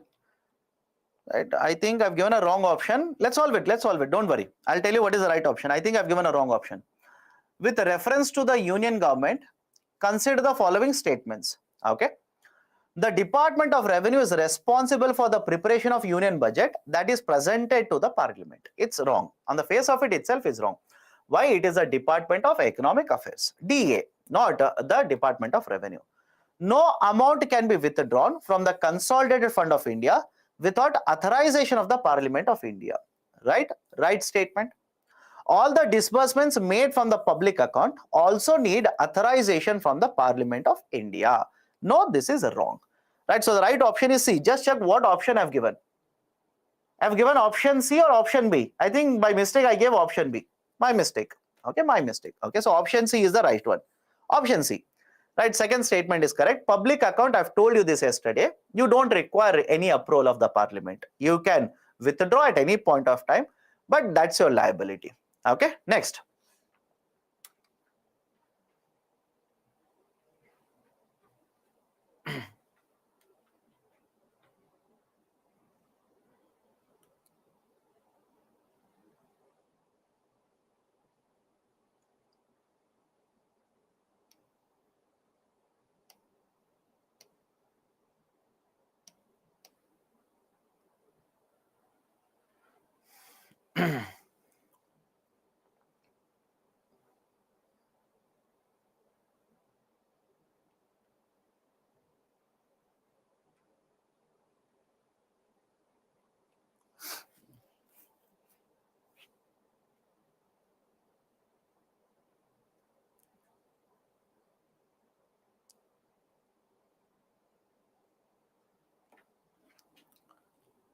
Okay, 57% have answered correctly. Why?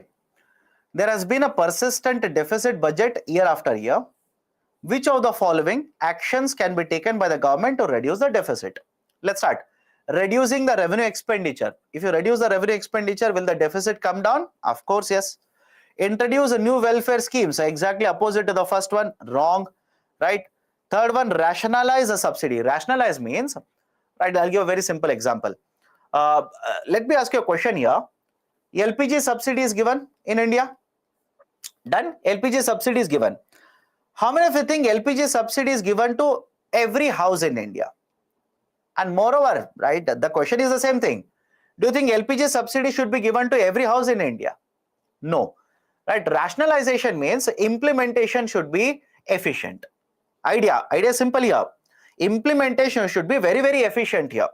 Right, argument is LPG subsidy should not be given to everyone. Not required. We will identify the right beneficiaries. We'll give LPG subsidy to only them. Can I call this as a rationalization of subsidies?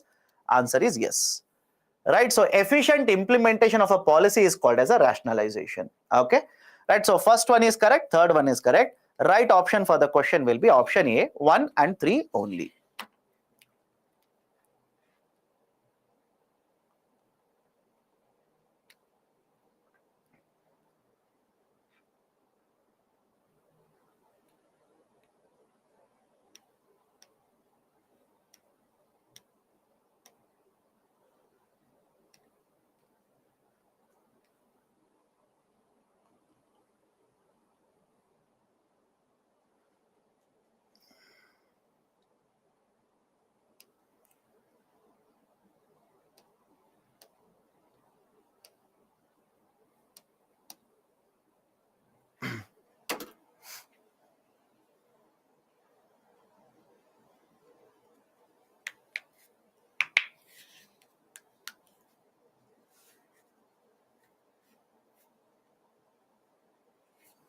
Okay, 40% have answered correctly. Why?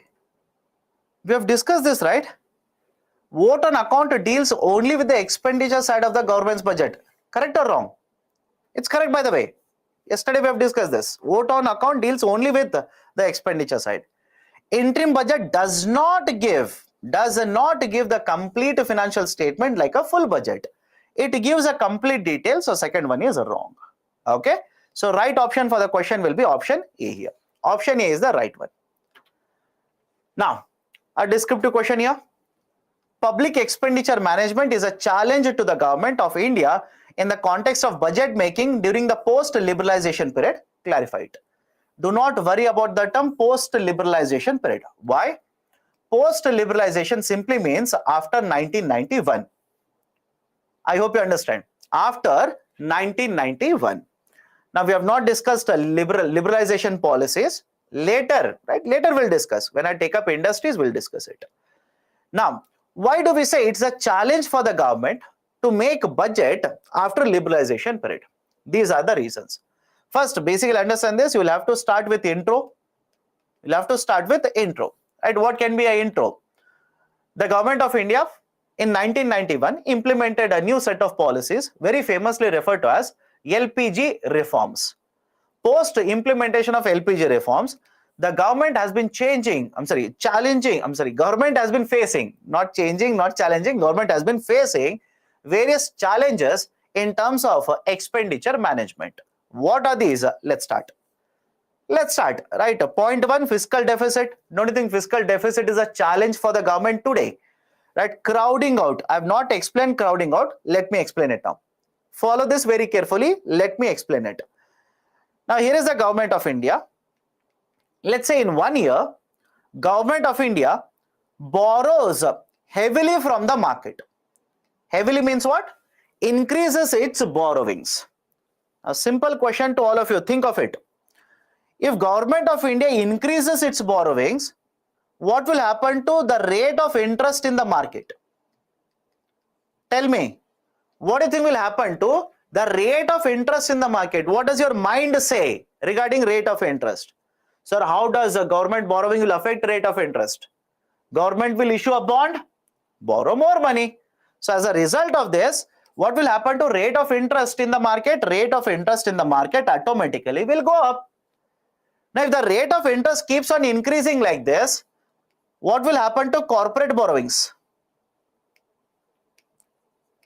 Tell me, what will happen to corporate borrowings? That is, a company also wants to issue bond. Company wants to issue a bond and wants to borrow. Now, if corporate borrowings are scheduled, government of India increases its borrowings, rate of interest will go up in the market. Don't you think it will negatively affect the borrowings of corporates? Is the logic okay? It will basically affect the borrowings of corporates. If you are a company, sorry, it is very difficult. It's not difficult. We have discussed all of it. Right? It's difficult because you don't revise. Let me put it in a simple example. You want to issue a bond in the market and want to borrow. And you wanted to borrow, let's say at 6%. Why? Rate of interest in the market is around 6%. Now, before you go to the market, government will come to the market, issue a lot of bonds. Now, don't you think the investor, when they know that lot of bonds are coming into the market, they would demand higher rate of interest? You tell me, does it make sense or not? The people who are going to give you money, they know that you are also right in the line to borrow. Government is also borrowing and they are borrowing huge amount of money. You want to lend money. Will you charge a lower rate of interest or a higher rate of interest? What does make sense to you? Sir, everybody wants to take a loan. I will charge 0% rate of interest. Then, my dear, don't get into finances. Simple, don't get to finances. Will you charge 6% now? Of course, no. You will charge 7%. You will charge 8%. What will happen to rate of interest? Goes up. Right? It goes up. And when rate of interest will go up, a corporate sector borrower, a company will simply feel, okay, this is very high rate of interest. I cannot manage all of it. I cannot simply manage with so much high rate of interest. Don't you think the borrowings will go down? Borrowings will go down, right? It's simply like a crowd is there. Crowd means people, right? A crowd is there, right? In the crowd, corporate borrowers are also there. Government is also there. Because government has increased the borrowings, the corporate borrowers will move away. Rather than borrowing, they will move away. Can I call this as a crowding out? I hope you understand why this is called as a crowding out. Right? Imagine a picture. Just imagine a picture. Government is also there. A lot of private sector companies are there.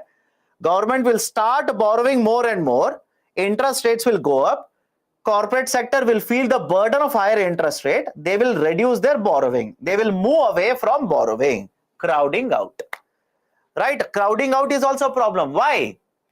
Government wants private sector to invest more. But government is also borrowing more. Right? So on one side, government has to borrow to take care of expenditure.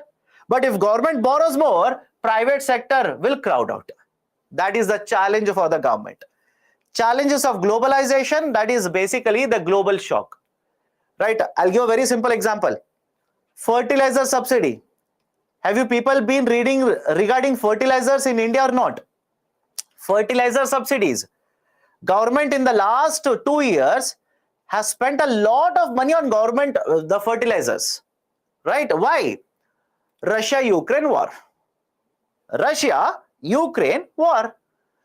Two countries are fighting. The cost of gas has become high. They are fighting. Urea cost has become higher.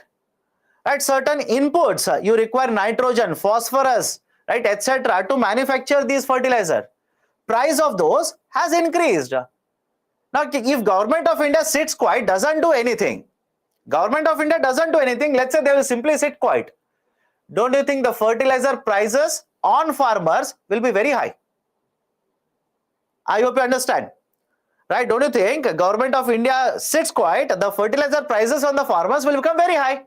So what will the government do? Government will intervene, provide lot of subsidies to the fertilizer companies and control the market prices. As a result of this, what will happen to revenue deficit? What will happen to fiscal deficit? They will balloon. They will increase. Okay. Tax net is very narrow. That is, a tax base is narrow in India. Right? Lot of companies are avoiding taxes. Lot of taxpayers are evading taxes, right, etc. So the tax base is narrow. Capital expenditure is also a challenge. Why? On one side, you need to ensure that India will become a $5 trillion economy. You need to spend a lot of money. But when there is a pandemic, don't you think Government of India has to divert, focus more on welfare rather than capital expenditure? Does it make sense or not? During pandemic, can Government of India take all the money, or let's say most of the money, develop infrastructure? Right? People will require, let's say, hospitals. People will require vaccination. People will require welfare support. So obviously, financing capital expenditure is a challenge for the government. Okay? And finally, populist tendencies. Populist tendencies. There's a term called as a populism. There's a term called as populism, and there is no definition for it. You might ask me, sir, what is populism? Absolutely no definition for it. Right? A Prime Minister said Revdi culture. Revdi culture. Again, whether Hindi, English, doesn't matter. Focus on the idea here. What is a populist policy? You don't know that. There is no definition. Why? I'll tell you. What is populism for you may not be populism for me. I hope you understand. That for example, central government will identify a policy of the state government, criticize it. Why? Central government says it is populist. And the same way, state governments will identify the policies of the center and criticize and ask, are your policies not Revdi? I hope you understand. Right? So there is absolutely no defined definition for this as of now. But what is the basic problem here? Whether it is central government, state government, doesn't matter. Any populist policy, it will have a huge pressure on the finances of the government. Revenue expenses will be very high because whether it is a center or state, the populist policies will come under revenue expenditure. All of you will understand? The populist policies will come under revenue expenditure, right? So the argument is revenue expenditure will be higher, fiscal deficit will also be higher. Done? Right? So these are the challenges. So what reforms have we implemented? We have FRBM Act. Under FRBM Act, we want to reduce the revenue deficit as well as fiscal deficit. We have merged railway budget with union budget. Earlier, railway budget was presented separately. Union budget was presented separately. But today, no. A railway budget is a part of union budget itself. Why? Because it is not a constitutional mandate. It is not a constitutional requirement. I hope you understand. It's not a constitutional requirement. Before independence, we had a practice of a separate railway budget. And after independence, we simply continued it. Government simply asked the question, what is the need for having a separate railway budget? Not needed. Merge it with union budget. Simply merge it with union budget. Rationalization of the subsidies. We will discuss DBT. Have patience. We will discuss DBT. How Government of India has been able to save money under DBT. I'll prove it. Have patience. In fact, you should not be asking. Two of you asked me how rationalizing of subsidies will reduce deficit. My dear, I ask you a simple question. You want the LPG subsidy be given to every house in India or only specific houses? And a rational answer to that will be, sir, we should not give it to all the houses. We should give it to only some of the houses. Earlier, we used to give all the houses. Earlier, we used to provide LPG subsidy to all the houses in India. Now, when you shift from a system where subsidy is given to every household to the system where we are going to identify and provide to the needed people, don't you think revenue expenditure will come down? I hope you understand. Don't you think revenue expenditure will come down? Right? So that is the reason. Okay. So merging of railway budget. So right, not required. Okay. Constitutional.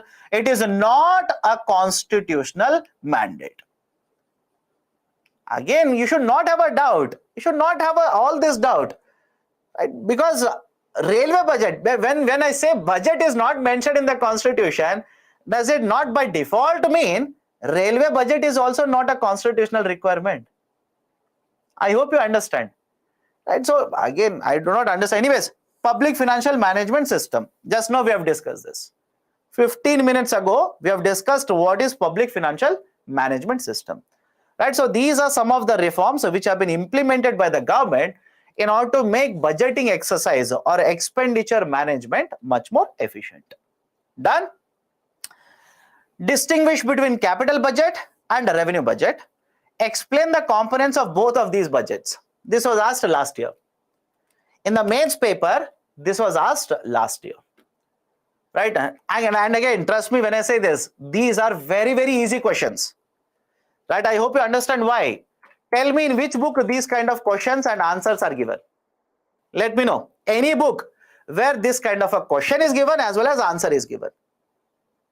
Right? Absolutely no. Right? What you should be very careful is read a lot of current affairs.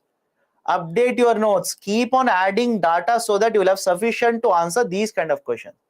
But this, definitely yes.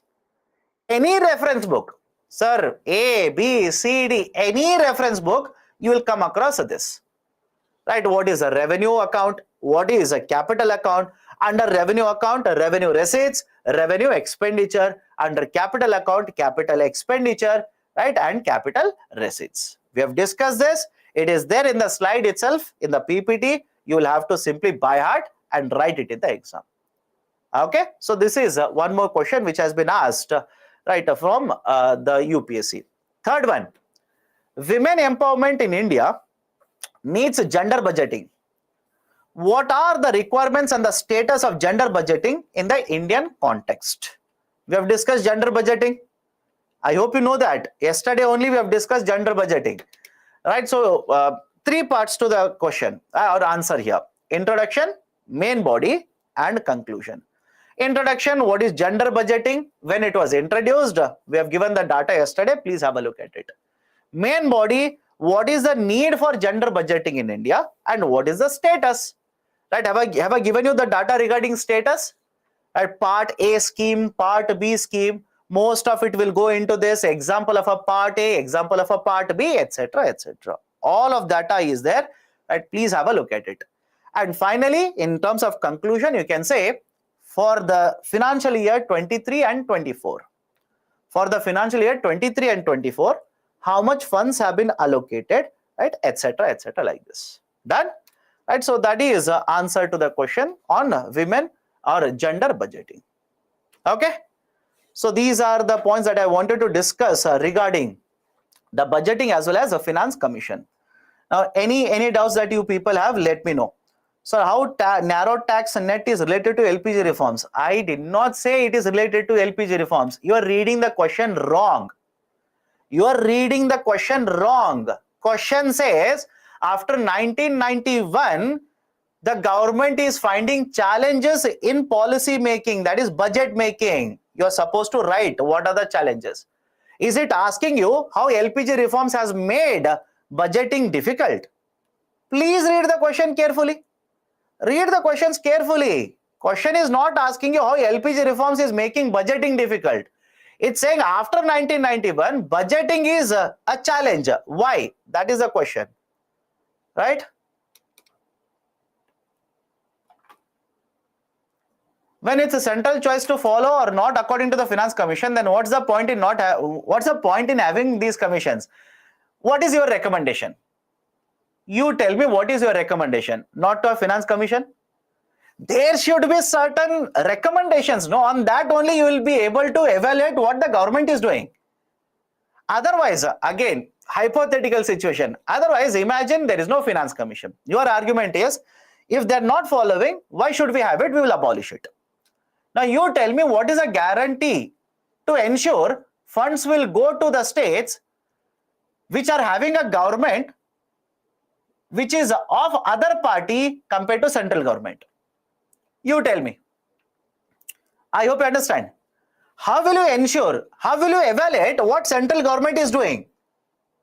I hope you understand, right? That's the reason the finance ministers of southern states or southern Indian states will argue, say that, okay, we are not happy with the central government allocation. West Bengal government will say we are not happy with the central government allocation. So what are they using? What is the parameter they are using? And they are saying we are not happy. They are looking at right the tax devolution and they are saying we are not happy because of this. I hope you understand. Right? So that's a reason. Please be very careful. Right? You need all of these policies. How to make government accountable in extra budgetary borrowings? I've told you that. Right? N.K. Singh committee says make it much. 15 Finance Commission says make it transparent. Right? Make it transparent. Make the process much more transparent. And basically remove the practice of extra budgetary resources. What is the tenure for allocating 15th FC to the states? 5 years. 5 years. Tenure is 5 years. 21 to 26. Tenure is 5 years. Okay. When the government of India usually allocate money to the states in year, right? In some cases, they will allocate it monthly. In some cases, they will allocate it quarterly, etc., etc. Sir, budget deficit is 0 because total expenditure is equal to total receipts. Yes, budget deficit is 0. But argument of the question is not that you are following a budget. You are following a budget deficit. It says, imagine there's a budget deficit. Imagine there's a budget deficit. In order to reduce the budget deficit, what you will do? Right? That is a question.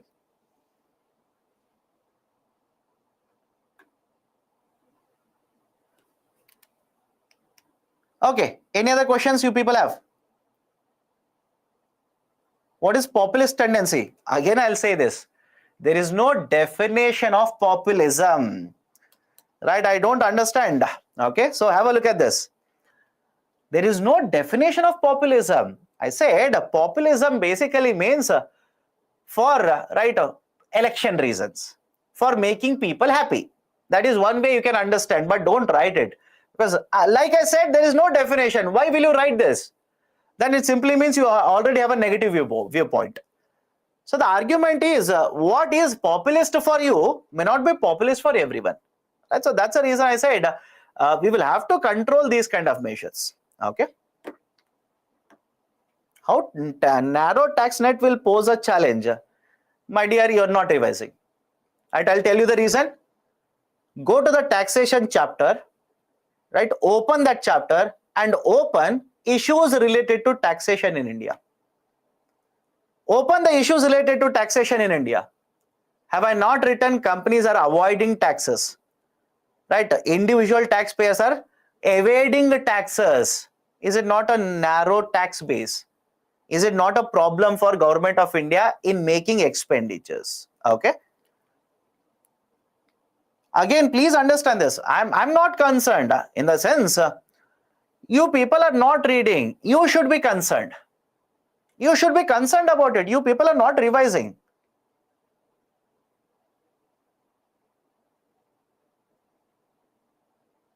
Okay, done.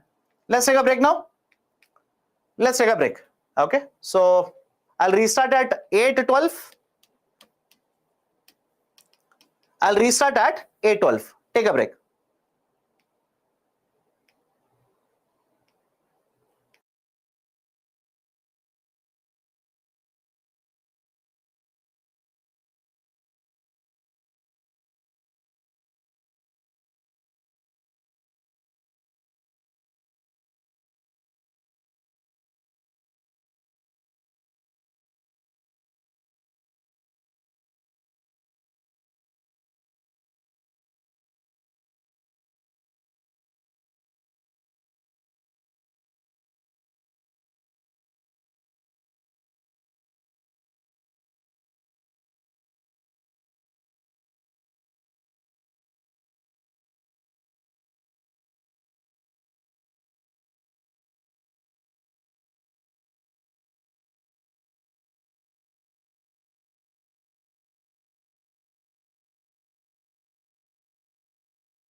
Welcome back.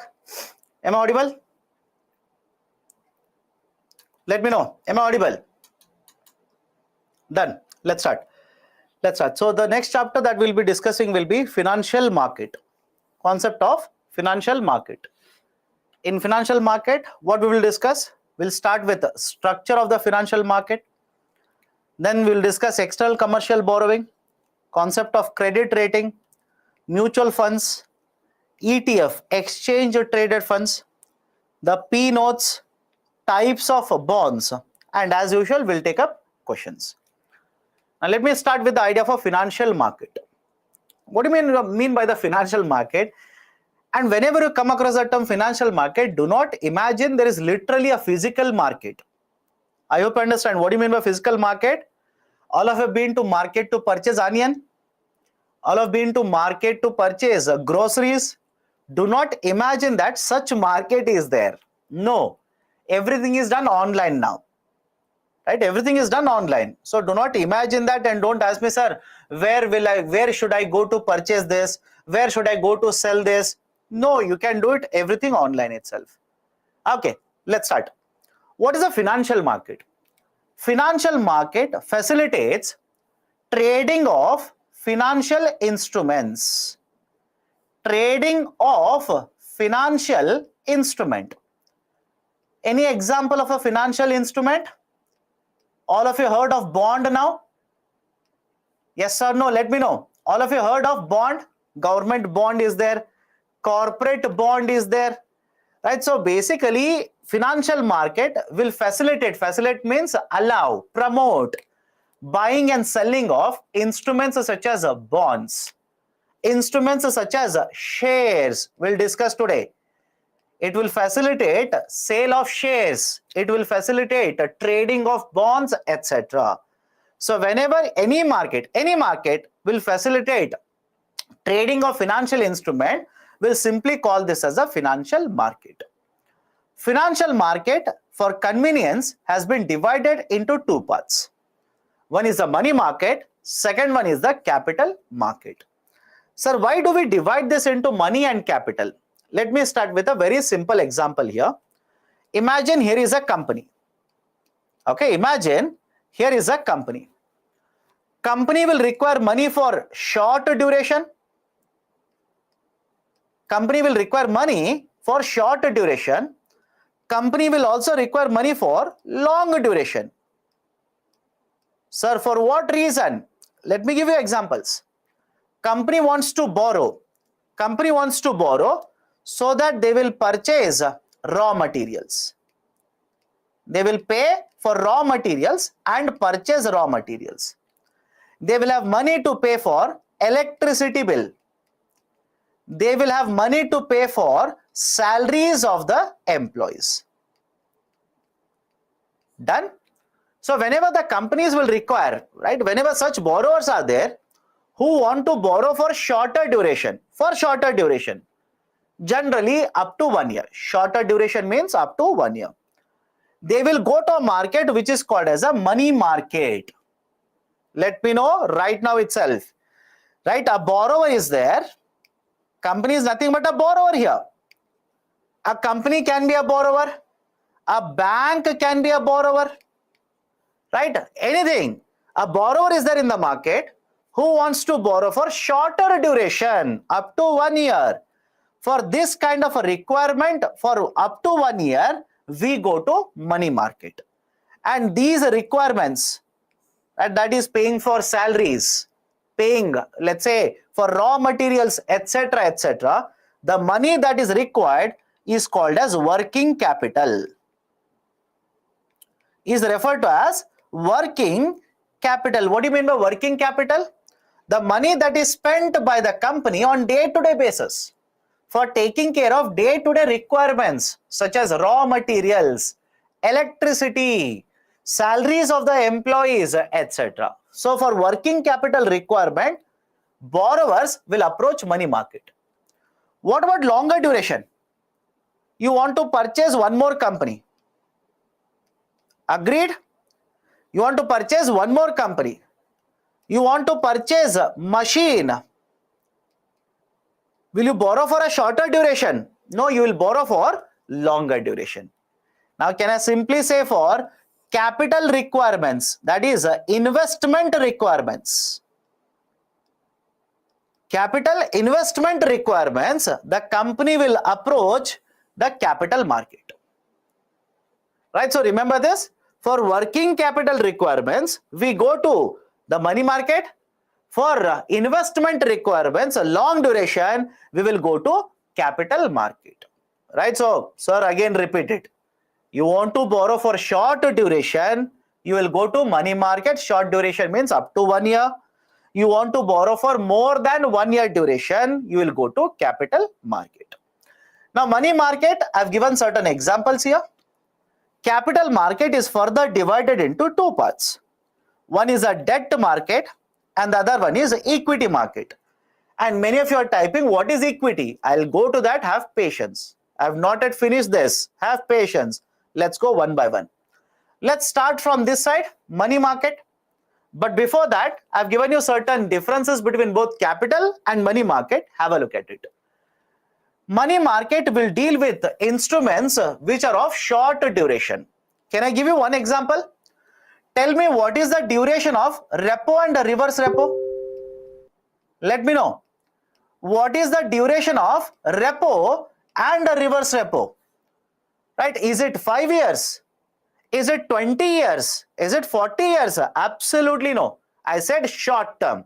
Short term, for example, 7 days, 14 days, etc. But it will never cross 1 year. But special instruments are there used by RBI. Don't worry about it. But repo is a tool mainly used for short duration. What about reverse repo? Same idea, right? 7 days, 14 days, etc. So money market instruments are dealing with a short term, right? Those instruments are short term. What about capital market? Long term. Example of a capital market, bond. Right? Bond.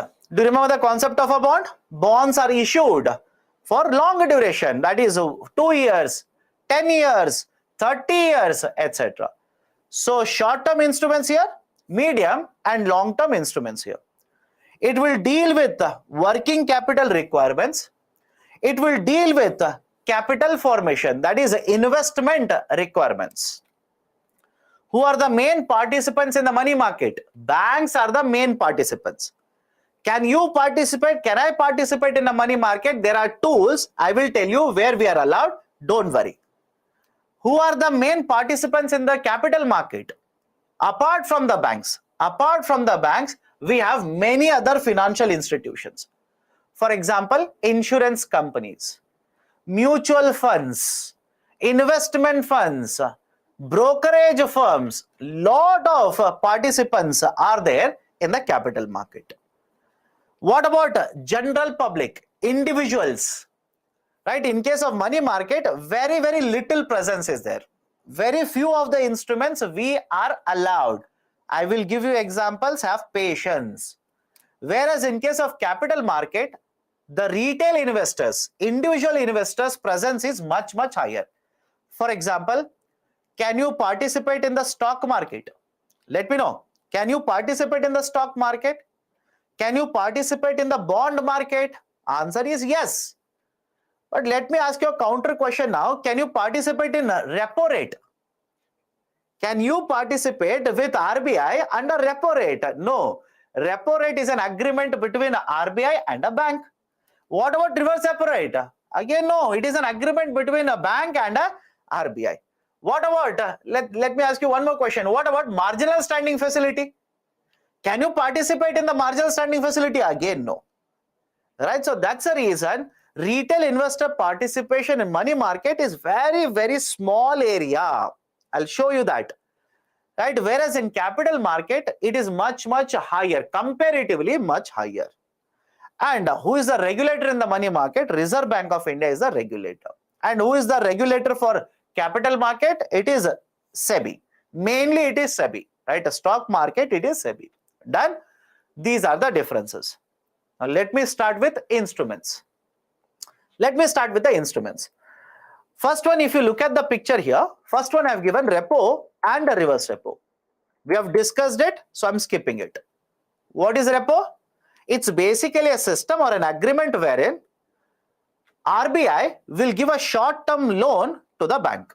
Simple. For short term, RBI will give loan to the bank for 7 days, for 14 days, etc. What about reverse repo? It's basically a type of agreement wherein the bank will give loan to RBI, again for shorter duration.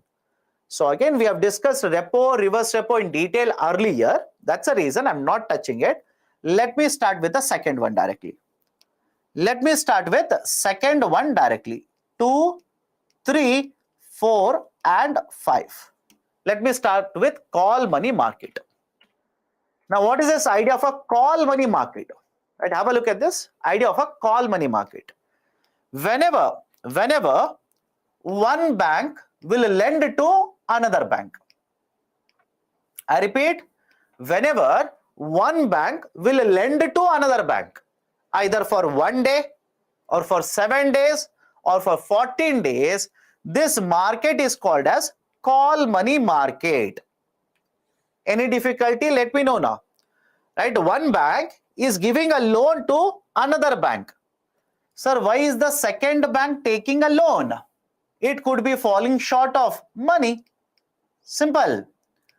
It is falling short of money. They are supposed to maintain certain, let's say, SLR, but they don't have money, so they will take a loan and maintain SLR. They are supposed to hold a certain amount of cash, right? But they are falling short. They will borrow from another bank, maintain cash. So there are multiple reasons why second bank will borrow from the first bank. So whenever you're talking about interbank, is it okay? I'll use a term here. Whenever you're talking about interbank lending and borrowing, this is basically called as call money market. This is referred to as call money market.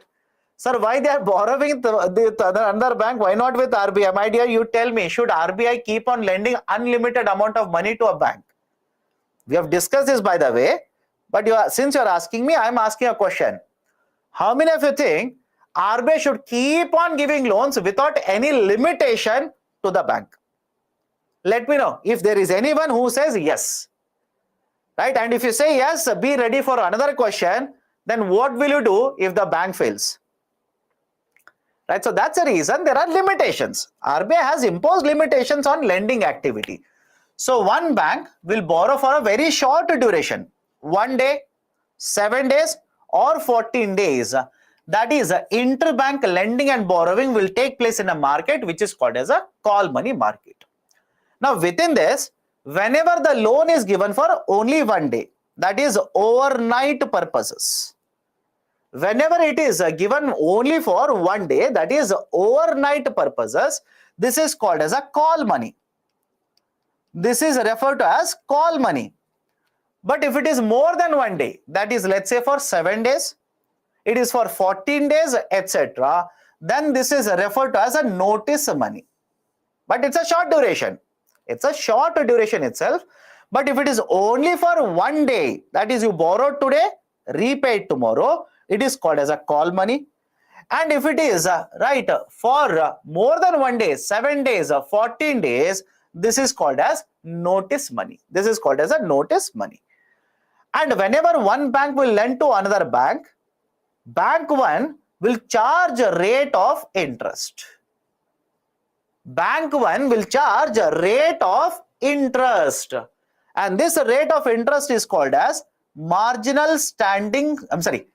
call money rate. My mistake. Call money rate. It's not marginal standing facility because somebody put a term marginal standing facility. Right? I went ahead with that. No, it's not marginal standing facility. Call money rate. So the rate of interest charged by the Bank 1, it is called as a call money rate. Done. So these are certain very important points regarding call money market. Any issues, let me know now. Is it similar to MSF? It's not exactly the same as MSF because in MSF, RBI will give loan to the bank. But here, one bank will give loan to another bank. That is basically the idea of a call money market. Okay. Okay, done. This is the first tool. Second tool, in fact, call money market. What will the company do? I'll come to that. Don't worry. Right? This is where companies will come. Have a look at this. Third very important tool is called as commercial papers. CP is a commercial papers. Now, what is a commercial paper here? Commercial paper as a concept was introduced in 1990s. Right? There was a committee set up, and based on the recommendations of name of the committee is Wagul Committee. Okay, so based on the recommendations, we introduced a tool called as commercial papers back in 1990. Now, what is the use of the commercial paper? Imagine here is a company. The company is running short of funds. They want money. They want money for, let's say, 3 months. They want money for, let's say, 6 months. In such cases, rather than issuing a long-term bond, what they will do is, they will issue a short-term instrument which is called as a commercial paper. Is it okay? Right, rather than issuing a long-term instrument, 2-year, 5-year, 10-year like this, they will issue a short-term instrument by the name of commercial paper. Now, what happens here? A company will issue commercial papers. I'll write a short form here, CPs. Investors will purchase them. Investors will purchase them. And right, this commercial paper will have a duration of up to 1 year. This commercial paper will have a duration of up to 1 year. There's no fixed number here, up to 1 year. It could be for 3 months, it could be for 6 months. Based on the requirement, companies will borrow in the market. Now, let me ask you a very simple question. Do you think all the companies, should they be allowed to issue commercial papers? Because many of you will ask me, you think of it and let me know, should every company in India be allowed to raise money by issuing commercial papers? Don't you think that's very risky? That's very risky, very, very risky. Why? A company which is incurring a loss will issue a commercial paper to you. You will purchase it in hope of earning returns. What if they incur a loss to such an extent they will not be able to repay anything to you? Right? That's the reason. Please remember, there's a term here. I'll discuss this. I think it will happen tomorrow. No, sorry, next class, not tomorrow. Before you start typing comments on this, next class. There is a concept called as a credit rating. We'll discuss it in the next class. Only those companies which are having a good credit rating will be allowed to issue commercial papers. Not all the companies will be allowed to issue. Only those which have got a good credit rating are allowed to issue. What is credit rating? We'll understand it later. Do not worry. So the commercial paper was introduced in 1990. These instruments are issued for a tenure up to 1 year. These are unsecured. Unsecured means what? These do not carry any collateral. These do not carry any collateral. There is no collateral here. There is no security provided. Okay, so these are unsecured. Who are allowed to invest? I've given it. Have a look at it. Who are allowed to invest now? You can invest. I can invest. Banks can invest. Non-resident Indians are allowed to invest. Foreign institutions are allowed to invest in the commercial paper. This is one more tool that is available in the money market, where companies are allowed to raise the money from the market, borrow from the market, but only for a shorter duration. Okay. Next one, certificates of deposit. Who can issue? My dear, can you see this? And after the whole story is over, if you ask me, sir, who is allowed to issue? Who can issue it? I've written it. Please have a look at it. Right. So next one is certificates of deposits. First and foremost, please understand this. Commercial papers, companies. Certificates of deposits, financial institutions. Can you find a difference between both of them? Anybody who says both are one and the same, let me know now.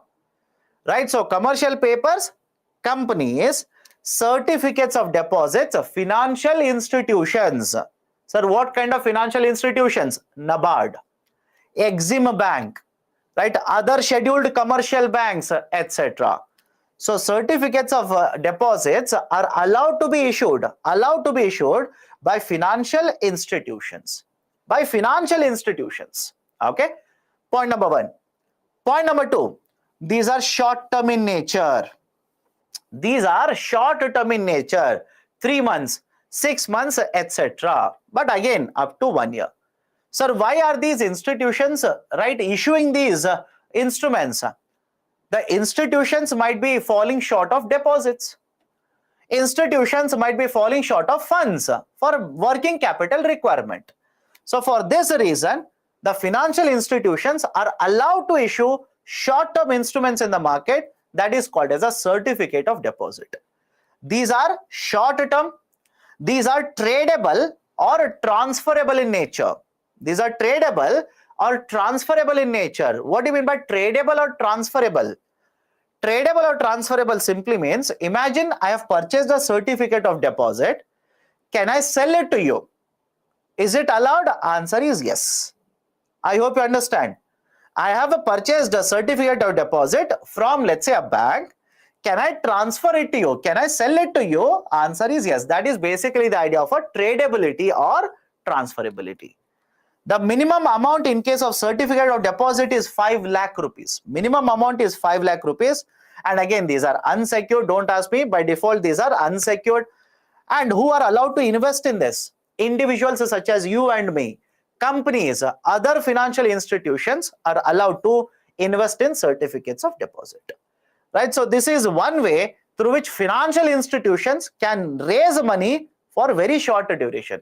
That is up to 1 year from the market. And one more tool here, commercial bill.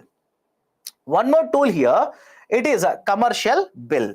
Sir, in the book, it is 1 lakh rupees, right? So great. Somebody is comparing what I'm discussing with the book. It has been increased to 5 lakh rupees. It has been increased to 5 lakh rupees. It has been increased to 5 lakh. In the book, it is there 1 lakh. It has been increased to 5 lakh now. Okay. You can check it, right? Some of you are very famous in typing in Google side by side. Type it in the Google, tak tak tak karke, type karke, dekh lo. Right, so 5 lakh rupees now. So commercial bill, one more tool in the money market. Now what is this commercial bill? Let me explain this, follow this carefully. Imagine here is a company. Imagine here is a company.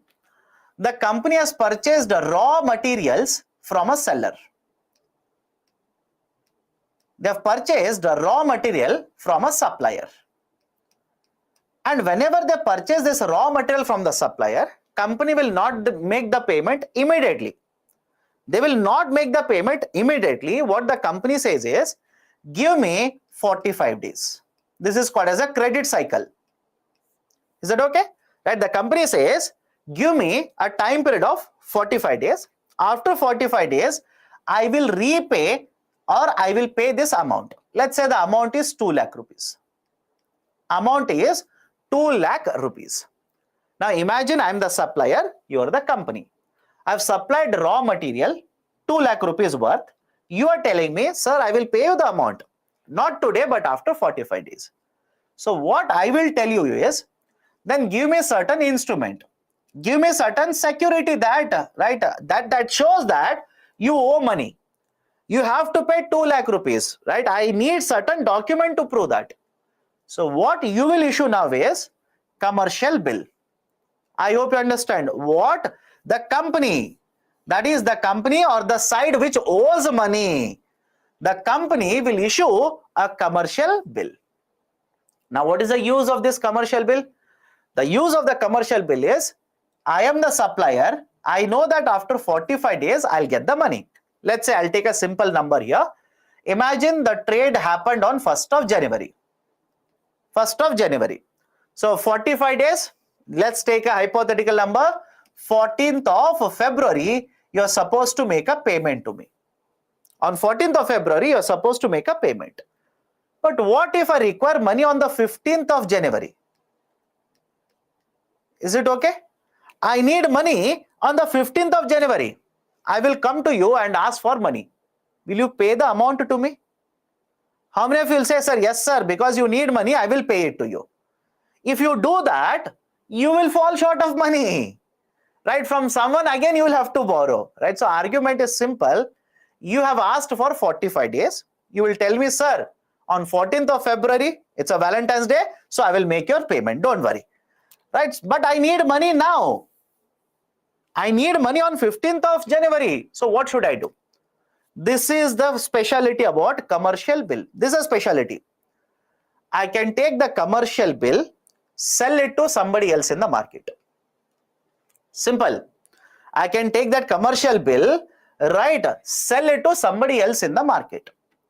Now, let's say there is one more company or one more investor in the market. I have sold the commercial bill to that person. They will give the money to me.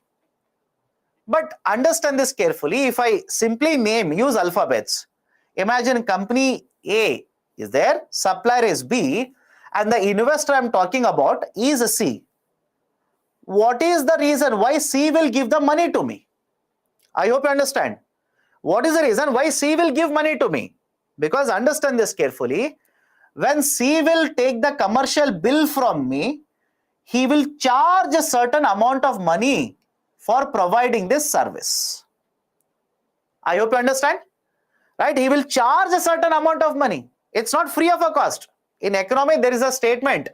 There are no free lunches. There are no free lunches. Right? If there is an investor like this who is supposed to provide this service, right, they will not give me 2 lakh rupees. I hope you understand. Ultimately, I will not get 2 lakh rupees. I will have to pay certain charges to get this amount. I hope you understand. That is the basic idea of commercial bill. Any difficulty?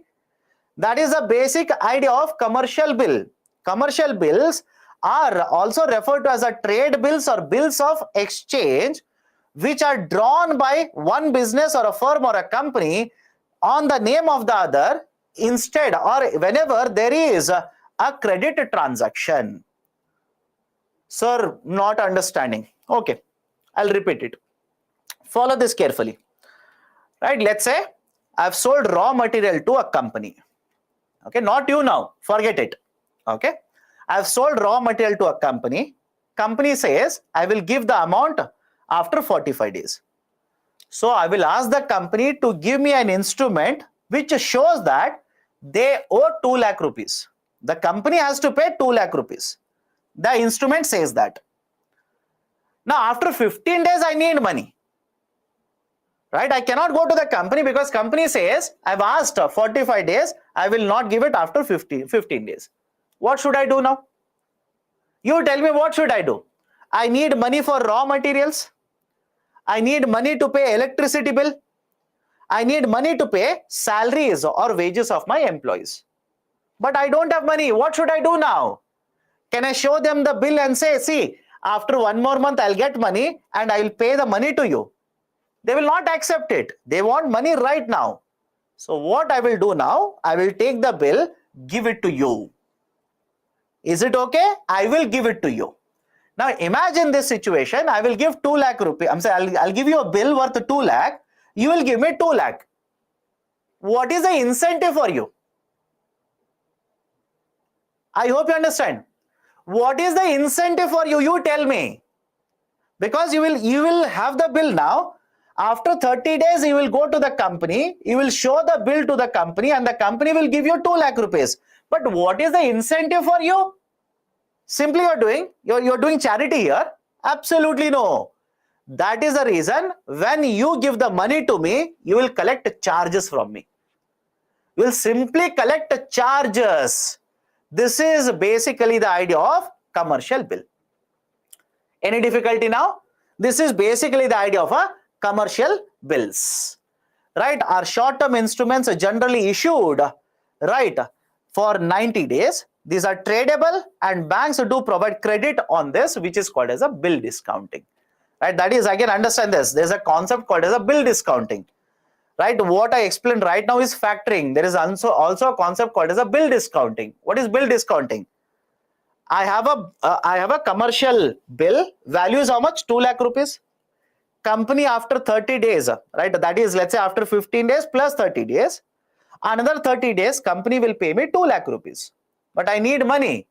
One option that is available to me is I'll take the bill, go to a bank, show the bill to them, take a loan. Take a loan from them. That is basically a concept of bill discounting. Okay? Right? So this is the idea of a commercial bill. Now, let me show you one current affairs point here. Whatever I discussed just now, I'll put it in the form of a statement, a concept called as a TREDS. What is this TREDS? Trade receivable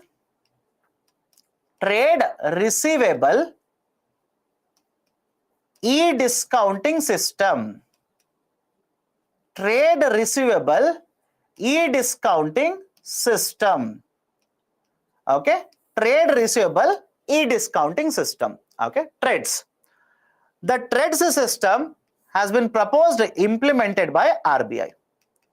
It's a system. Basically, it's a system. I'll show you how system will work. It is implemented by Reserve Bank of India. Now, what will happen under the TREDS? Follow this carefully. Whatever I've explained, I'll put it in a system now. Imagine here is a company which is purchasing raw material, and here is a supplier who is selling raw material. Both are registered on the platform. Both are registered on the TREDS platform. TREDS platform simply means it's a system, right? It's an online website system. So both are registered in the system here, TREDS platform. Now, company will purchase the raw material, issue a bill online, issue the receipt online, issue this particular bill online. And what is the value of the bill? 2 lakh rupees. What is the value of the bill? 2 lakh rupees. Now, this supplier, after let's say 15 days, same example, the bill is for 45 days. The supplier after 15 days can sell it to a financier. Even this financier is registered on the TREDS platform. Right? Even the financier is registered on the TREDS platform. So the supplier will sell this particular commercial bill, receive the money from the financier. Again, the charges are imposed. This financier will wait for, right? Let's say hypothetically, I'll write the dates that we have used earlier. The bill was issued on 1st of January. Bill was issued on 1st of January. Payment should happen on 14th of February. But on 15th of January, the supplier has sold this bill to a financier. Now the financier will pay the money, of course, impose and collect certain charges from the supplier, hold the bill till 14th of February. On 14th of February, the financier will present this bill to the company, and the company will pay 2 lakh rupees to the financier. Is the cycle getting completed? Let me know. Is the cycle getting completed? Cycle starts with the point number 1, supplier selling raw material and the company issuing a commercial bill. Step 1. You will get the money on 14th of February, but you want the money on 15th of January. So what you will do? You will sell the bill to a financier, collect money from the financier. What is the advantage for the financier? Financier will impose and collect charges from the supplier. Right? It will impose the charges on the supplier. Now, financier has the commercial bill from 15th of January, will keep it till 14th of February, present it to the company on the 14th of February, get the amount of 2 lakh from the company. This is how the TREDS system will work. This is how the TREDS system will work. Is it a loss to the supplier? Many of you are saying, sir, it is a loss to the supplier. Right? Now, let's assume you are the supplier. Think of it and answer to my question. You are the supplier. You need money to pay electricity bill. You need money to pay wages to your employees. What is your alternative? Let me know. Let me know what is your alternative. You are saying, sir, this is a problem. I will not follow this. What is your alternative? You will say, right? Some of you are saying, I expected this answer. Sir, I will go to a bank. How many of you think bank will give you the loan within one day like this? Let me know. How many of you think that a bank manager is waiting for you? You run to the bank, they will simply give the loan to you like this. Absolutely no. They will take 3 days, 4 days, 5 days, 7 days. But under the TReDS platform, RBI says within 24 to 48 hours, within 24 to 48 hours, you will get the money from the financier.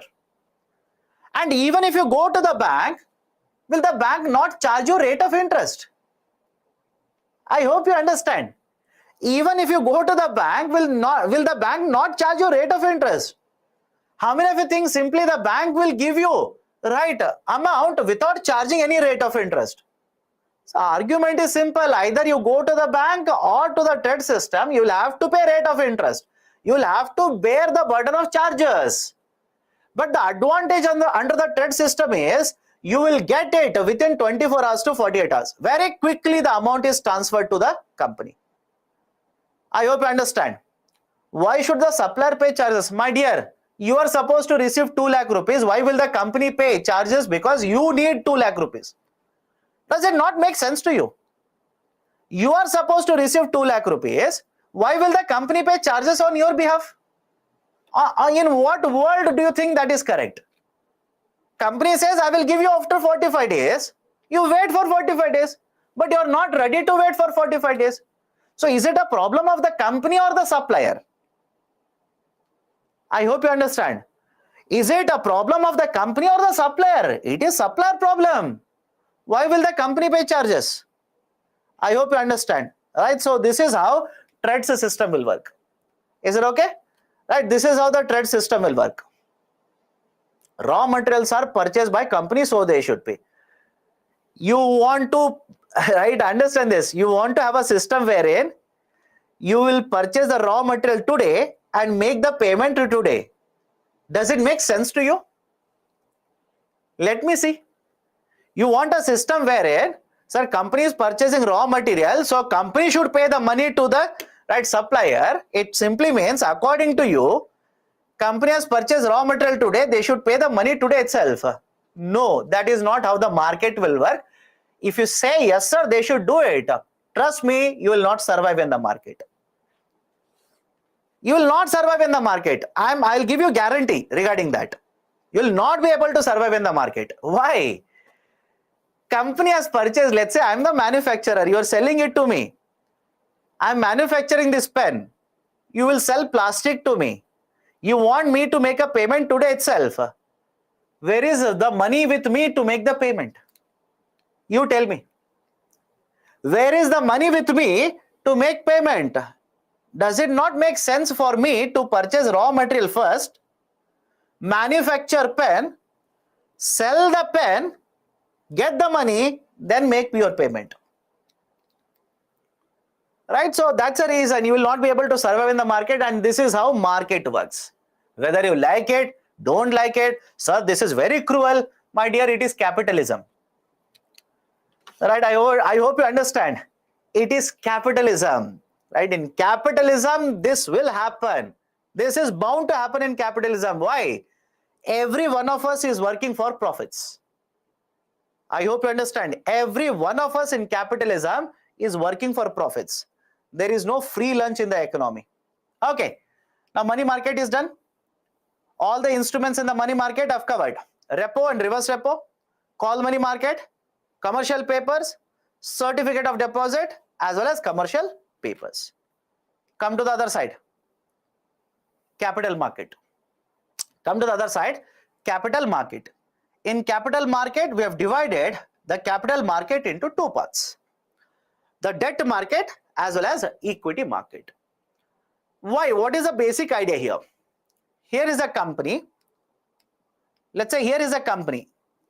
The company wants to raise money from the market, collect money from the market. Now understand this. This money requirement is for long duration. There are two methods. There are two ways, right, through which you can raise the money. One, you can go to the debt market, or you can go to equity market. Sir, what is the basic idea for debt? What is the basic idea for equity? Whenever company will borrow, underline the term. Whenever the company will borrow by issuing instruments in the market, can I simply say there is a debt on the company? Let me know. Right? Whenever a company will issue instruments and borrow, can I say there is a debt on the company? That is, there is a liability of payment. Right? This is called as a debt market. Right? So the market where the company will issue instruments, borrow money, that market is called as a debt market. Any difficulty? Any difficulty? Please do let me know now. Right? So a market where instruments are issued, company will borrow, that is called as a debt market. Come to the other side, equity market. What is equity market? In the equity market, the company will not be borrowing, rather company will be issuing certain instruments. Company will be issuing certain instruments where it will be selling its ownership. Company will be issuing certain instruments offering ownership to the investors. Right? Can I give you example? Shares. How many of you heard of this? Shares. Right? So shares, do you think if you purchase a share of a company, how many of you think a company is borrowing money from you? Think of it. Adani company, right? Or let's say Zomato, or let's say Paytm, whatever it is, you have purchased the share of a company. You think company is under a liability to pay your money back? Absolutely no. Company is not under a liability here. Please understand. Company is not under a liability in the equity market, whereas company is under the liability of debt market. Okay, so that is a basic difference between the debt market as well as equity market. Then let me enter into the details of debt market. What kind of instruments are there in the debt market? Let's start. Right, let's start now. In the debt market, we have bonds. We have bonds. Sir, but money market also creates liability. My dear, you are not listening. What is the reason you will go to capital market? Listen to the lecture first. If you don't listen to the lecture, everything is confusing then. I told you in the money market, they will go for short term, and in the debt market, they will go for long term. Now the question is, sir, if there is a liability, why have you not written it under money market? It simply means you are not listening to the lecture. And I don't understand. Okay. So in the debt market, what will happen? You want to borrow for longer duration. In money market, you want to borrow for shorter duration. That's the reason there are two types of markets here. Okay, so have a look at this. In the debt market, company will borrow, but longer duration. In the equity market, company will not borrow. Company is not borrowing here. Company is selling ownership and collecting money. And if the company is selling ownership, do you think the company is coming under liability? Absolutely no. Company is not under liability in the equity market. Right? Any problem with this? Any problem with this? So debt, equity, and money. Let me enter into the debt market. Right? In the debt market, sir, audio is not clear. Anybody else who is facing an audio issue? Anybody else who is facing an audio issue? So only one person says audio is not clear. Please hit the that particular button. There is a button. Fix audio. Please hit that button. Okay, now let's start. In the debt market, right, you have bonds. You have bonds. What is a bond? Do you remember it? What's a bond? Bond is a debt instrument. Okay, bond is a debt instrument. I hope you remember this. We have discussed all of it. Right, and if you don't revise it, if you forget it, then it simply means you're not revising. What's a bond? A bond is a debt instrument. Sir, where you have told, right? Don't lie. Please open banking chapter. Open the PPT of banking chapter. Under functions of RBI, there are 2 or 3 slides regarding bonds. Okay, so bond is a debt instrument. Right, what do you mean by debt instrument? A issuer who is allowed to issue bonds in India? Companies are allowed to issue bonds. Government is allowed to issue bonds. Companies are allowed to issue bonds. Government is allowed to issue bonds. So have a look at this. The government or company will issue the bonds and come under a liability. That is a debt market. Now, what type of bonds are there? I'll discuss a lot of current affairs here. Follow this. What type of bonds are there? Traditionally, one is convertible bonds. Traditionally, one is a convertible bond. What do you mean by convertible bond? Imagine I will issue a bond to you, but I'll say that after 2 years, you can convert this into share. Is it okay? I'll repeat it again. I will issue a bond to you. After 2 years, I am giving you an option to you. I'm giving an option. You can convert this bond into share. Can I call this as a convertible bond? Let me know. Can I call this as a convertible? Convertible means what? From bond to other type of instrument, you are allowed to convert it. That is called as a convertible bond. Second, non-convertible bonds. Non-convertible bonds. What is the idea of a non-convertible bonds? Right, the idea of a non-convertible bonds is, in case of these bonds, they are issued in the form of bonds, and throughout the maturity, they will remain only as bonds. For example, right, what about government bonds of 5 years? What about government bonds of 5 years? Do you think government will allow you to convert into shares? No. Government says, I have issued this as a bond, keep it for 5 years, annually I'll give you interest. After 5 years is over, give me the bond, I will give you principal amount. Right, so whenever the bonds are issued and these are not allowed to be converted into any other type of instrument, these are called as non-convertible bonds. So convertible means converted into other forms, right? Non-convertible, these are issued as bonds, will mature as bonds. Third one, zero coupon bond. Third one is zero coupon bonds. Now, what is a zero coupon bonds? Understand this very carefully. Slightly technical. Understand this. First and foremost, what do you mean by coupon? What do you mean by coupon? Can I say interest rate? What do you mean by coupon? Interest rate. And if I say zero coupon bonds, what does it mean? Interest rate on the bonds is zero. Is it okay?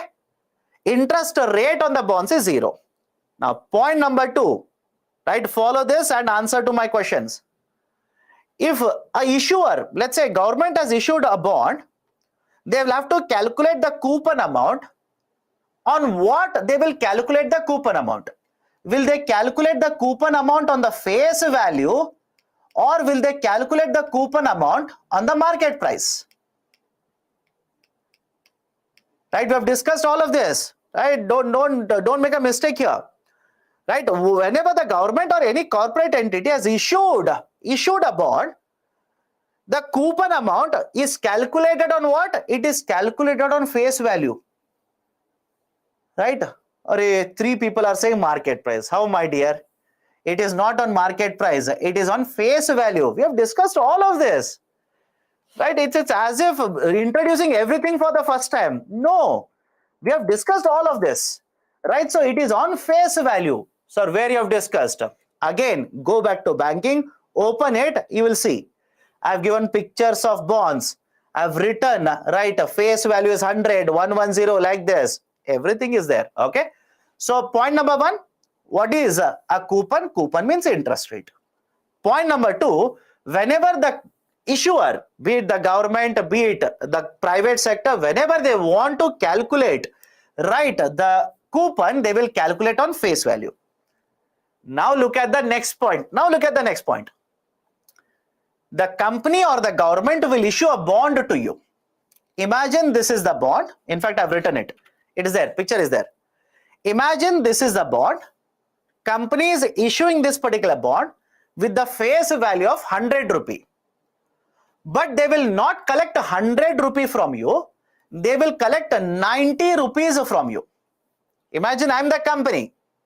Imagine I'm the company. I will issue the bond to you not at 100 rupee. 100 is what face value. I will not issue it at 100. I will issue it at 90 rupees. And let's say after the tenure is over, let's say hypothetically 2 years. After the tenure is over, I will simply repay face value to you. Is it okay? Go step by step. Step 1, I am issuing a bond whose face value is 100. I will not collect 100 rupees from you. I will collect 90 rupees. Can I call this 90 rupee as a discounted price? Let me know. Can I call this 90 rupee as a discounted price? What do you mean by discount? Lower than the value. If the value is 100, I'm not collecting 100. I'm collecting less than 100 rupee. Discounted price. And after the maturity is over, I will simply give you face value of the bond. That is 100 rupees. So what is happening here? Rather than issuing at face value, then paying interest to you. Normally what will happen? I will issue at face value and I'll pay interest on this. In the zero coupon bonds, these are not issued at face value. These are issued at discounted value.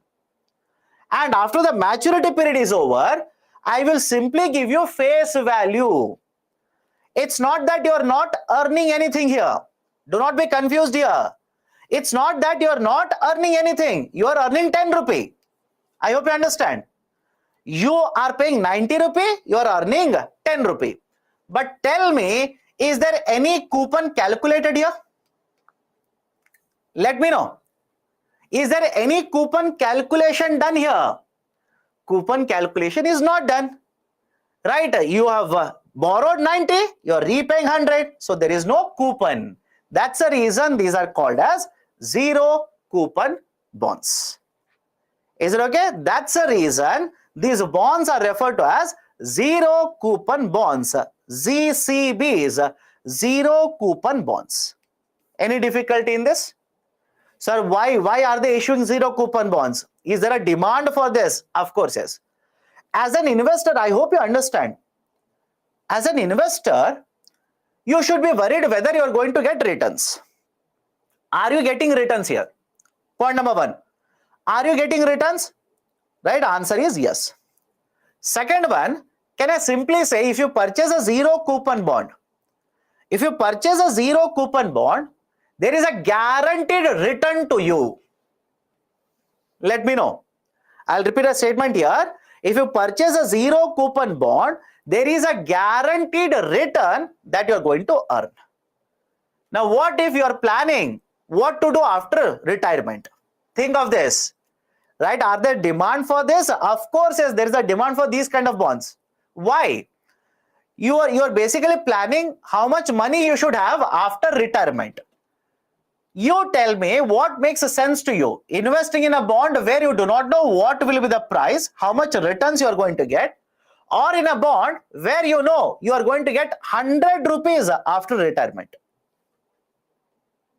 Does it make sense or not? So generally these kinds of bonds are, right, there are investors for this. Why there are investors? They do not want to take any kind of risk. They do not want to be worried about market, etc. They simply want to be worried about fixed amount of money. They should get amount of money that is fixed. That is the reason for such a type of investors, we have zero coupon bonds. Right? And I hope you understand.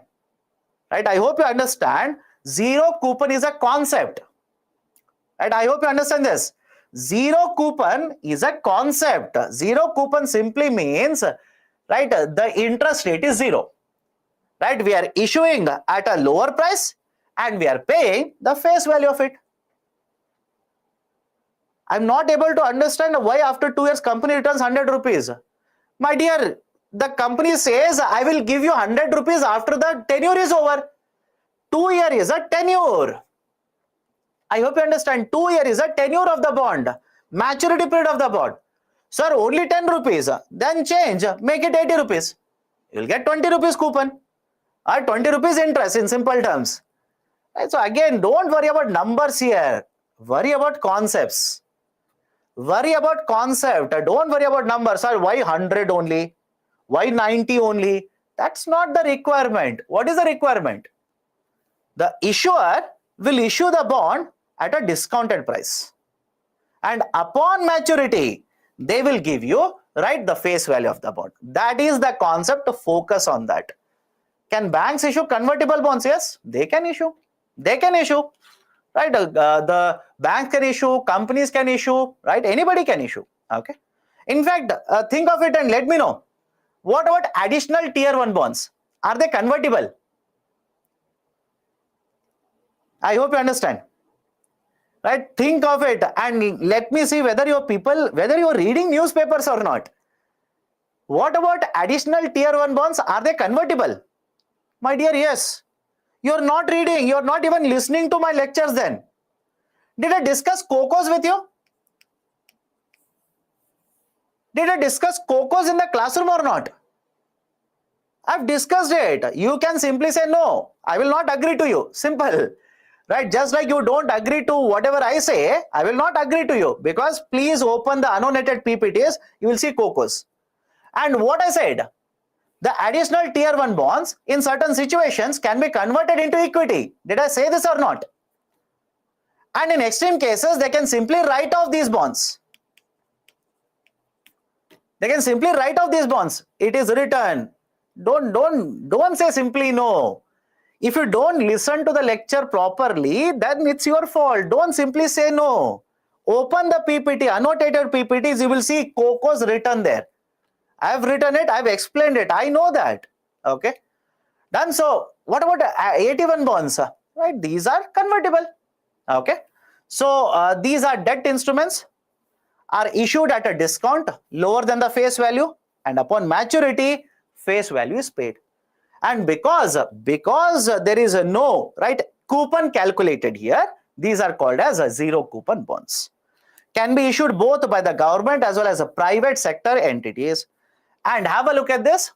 The treasury bills or the certificates of deposits, generally these are zero coupon instruments. I'll repeat it again. Listen to what I say. The treasury bills, right, certificates of deposits, generally these are zero coupon instruments. I'm not saying they are bonds. I'm simply saying they are zero coupon instruments. What is the meaning of it? They are issued, for example, a treasury bill of a face value 100 rupee is issued at 90 rupees. Is issued at 90 rupees. And upon maturity, government will pay 100 rupees to the, right, investor. Okay. So this is basically the concept of zero coupon bonds. Right? So one type of a bond, zero coupon bond. Next one. Sir, is zero coupon bond both risk-free on the market price changes with the demand of bond? Right? Generally, yes. Right? Because understand this, these kinds of bonds people will purchase and hold on till maturity. They'll hold on till maturity because they want to, right, get fixed amount of money. Right? Those kind of long-term investors, long-term investors generally invest in zero coupon bonds. Okay. Last point. The treasury bills are issued as zero coupon instruments. Again, I'll repeat it. Zero coupon is a concept. Right? Is it okay with all of you? Listen to my lecture. Zero coupon is a concept. Right, sir? What do you mean by concept here? Any instrument which is issued at lesser than face value, upon maturity, if a face value is given, these are referred to as zero coupon instrument. Treasury bills are zero coupon instruments. Okay, done. Indexed bonds. Next concept is indexed bonds. Now, what do you mean by indexed bonds? Indexed bonds are those kinds of bonds where the amount of returns earned by the investor is connected to or is indexed to an external parameter. I'll repeat it. Indexed bonds are those types of instruments which right will have a returns which is connected to an external parameter. Sir, what do you mean by that? Let me give a very simple example.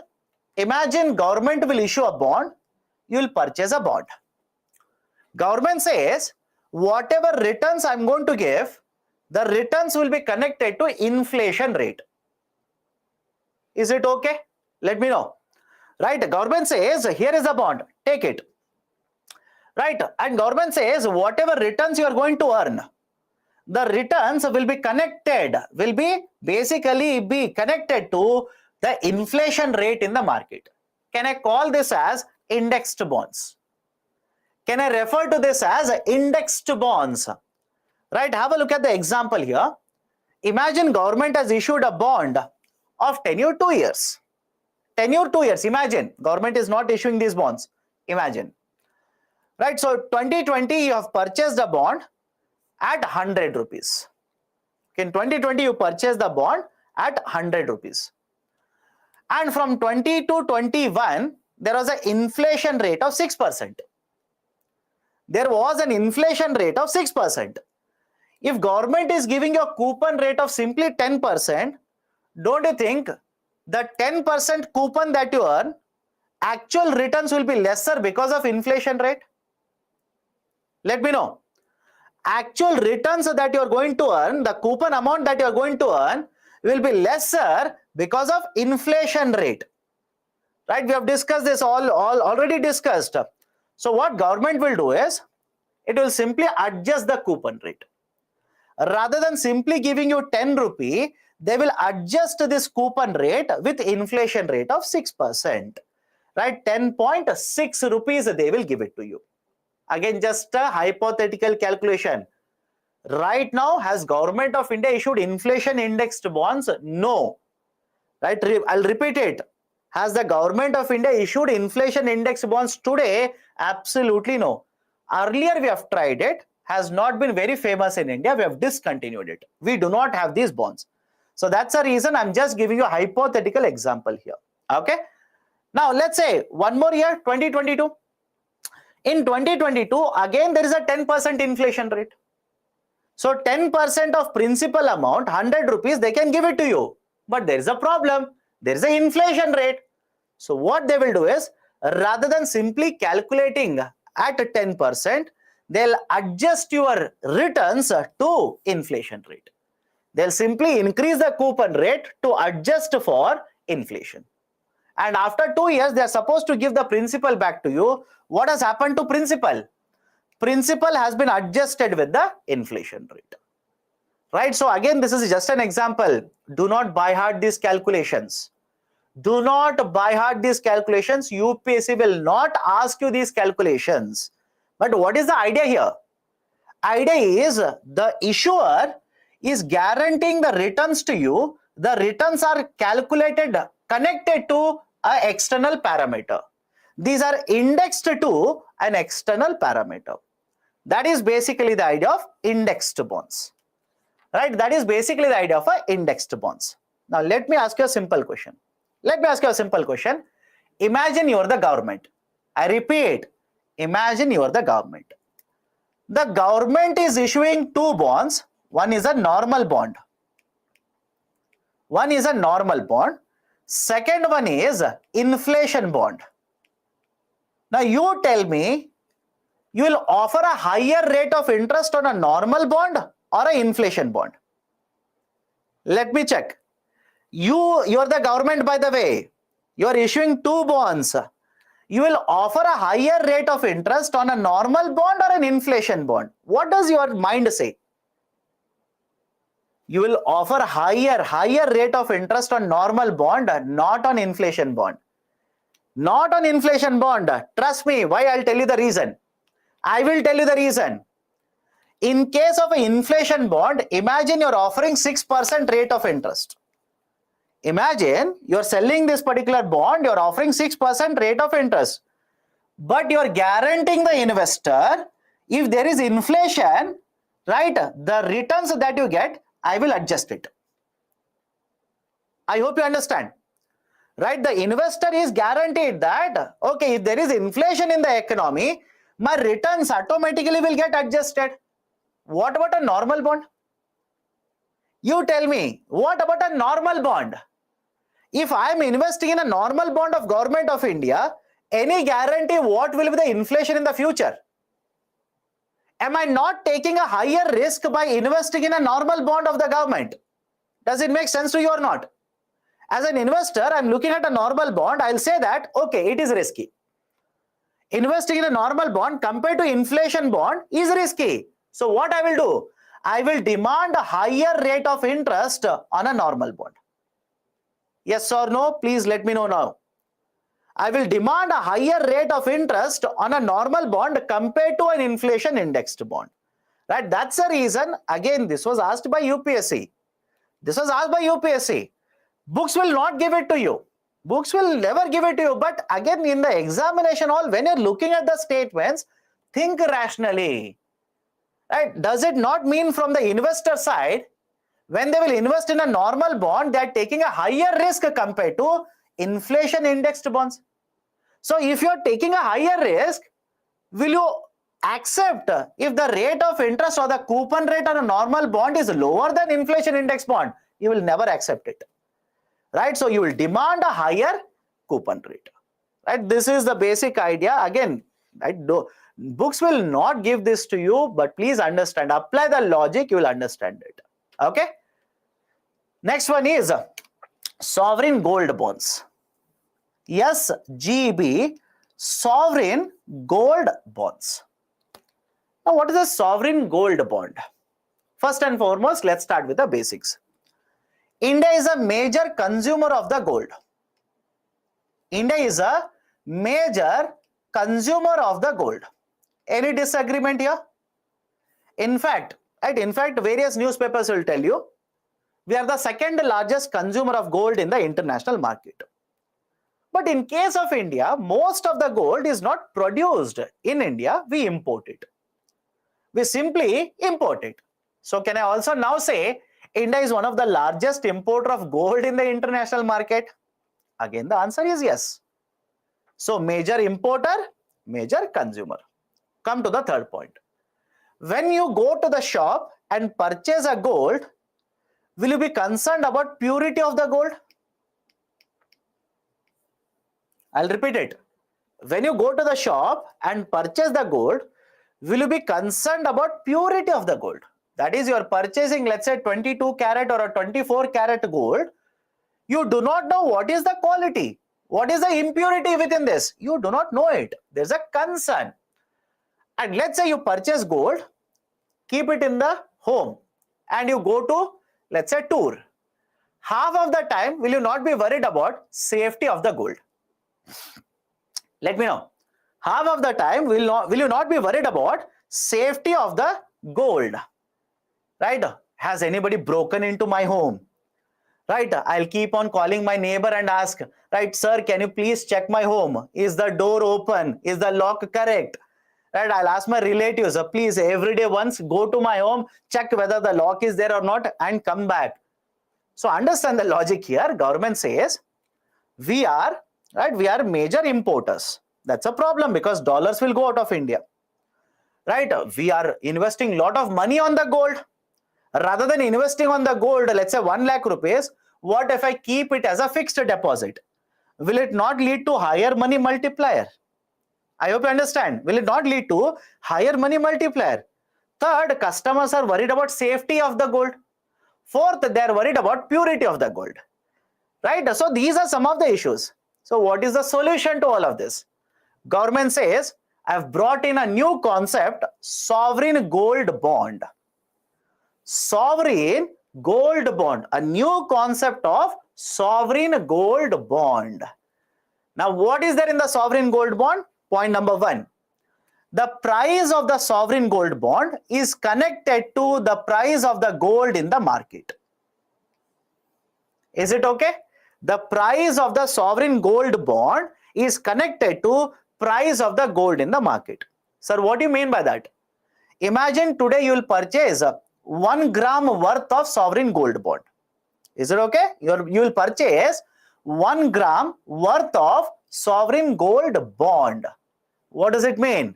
Whatever is the price of 1 gram gold in the market, the sovereign gold bond will carry the same price. Will carry the same price. Whatever is the price of the gold in the market, the sovereign gold bond will simply carry the same market price, which means the gold prices will go up, value of the sovereign gold bond will go up. If gold prices will go down, what will happen to value of sovereign gold bond? It will fall. Done? Right? So that is point number 1. Who are allowed to purchase it? You can purchase it, I can purchase it, Hindu undivided families can purchase it, etc., etc., etc. Right? So all of us can purchase this sovereign gold bond. Now you will ask me, sir, why should I invest in the sovereign gold bond? Point number 1. Will you be worried about purity of the gold if you purchase a sovereign gold bond? Let me know. Will you be worried about purity of the gold if you purchase a bond? No, because you are not purchasing gold here. You are not purchasing gold, you are simply purchasing one instrument whose price is connected to market price of the gold. So one, purity is never a problem here. Second one, what about safety? Many of you simply say, and I am pretty sure many of you would have got this doubt. Sir, what if I lose bonds? What if I end up losing shares? What if I lose bonds? What if I lose a sovereign gold bond? There is a solution to this. Solution is, you imagine that bonds and these instruments are physically present. Your imagination is that these bonds have physical paper-like structure. Answer is no. Right? I hope you understand. None of these instruments are physically issued. All of these are dematerialized. All of these are dematerialized. What do you mean by dematerialized? Digital copies are sent to you. Have you heard of Demat accounts? Let me know. Have you heard of Demat accounts? Right? You are supposed to open a Demat account, and whatever bonds you purchase, these will be kept in a digital version of it in your Demat account. Just for example, right? Just a similarity, have a look at this. All of you have money in your Paytm account, Paytm wallet. All of you have money in your Paytm wallet, right? How many of you have literally, physically put money in your Paytm wallet? Does it mean that? Of course no. You don't physically put money into a Paytm wallet, digitally money will be transferred. So understand this, in the same way, digital copies are there, right? It's not physical copies, digital copies now. So if you purchase a bond in your Demat account, this digital copy will be there.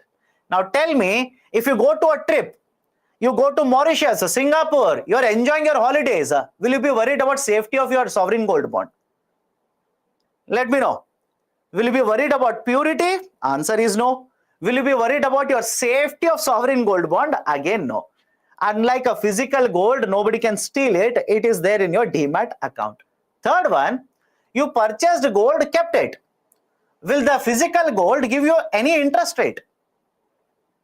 Will the physical gold give you any interest rate? Answer is no. But government says, you purchase sovereign gold bond, I will give you interest rate. Right? You purchase a sovereign gold bond, I will give you interest rate. How much? 2.5%. But sir, 2.5% of what? Whatever price you have paid to purchase the bond, on that the 2.5% will be calculated. Is the logic okay with all of you? Because let's say you have purchased it last Sunday, right? You paid, let's say 5,000 rupees, purchased 1 gram worth of sovereign gold bond. Today the gold price could be 5,000, more than 5,000, less than 5,000. So 2.5% of the market price or the initial price that you paid, it is the initial price that you have paid, right? So 2.5% of the initial investment. And the last one, as usual, just like gold now, you can use the sovereign gold bond as a securities for pledging, right? For loans, etc. you can keep the sovereign gold bonds as a security or a collateral. Right, so these are certain very important features associated with sovereign gold bond. And the maturity period, and maturity period of the sovereign gold bond is 8 years. Right, the maturity period of that sovereign gold bond is 8 years. After the maturity period is over, imagine today is the 8th year completion. Today is 8 years, today it will get over. Whatever is the gold price today, government will give you that price. I hope you understand. Whatever is the gold price today, government will give you that price. Government will not give you gold. Government will not give you what is your investment, initial investment. Absolutely no. Whatever is the gold price today, they will give you that price. That is basically the concept of sovereign gold bonds. Now, compared to physical gold, right? Sovereign gold bonds provide a lot of benefits. I hope you understand. Right, sir, where should I purchase this? Have a look at this. Many of the banks, right, such as a private sector bank, public sector bank, if you have a bank account, please look at the mails that they send to you. Many of you will ignore it. Just like the mails that Byju's will send, you will ignore those also. If you have seen the mails that are sent by the banks to you, at least one of the mails in the last 3 to 4 months will be on sovereign gold bond. It will be on sovereign gold bond. Check it. Okay.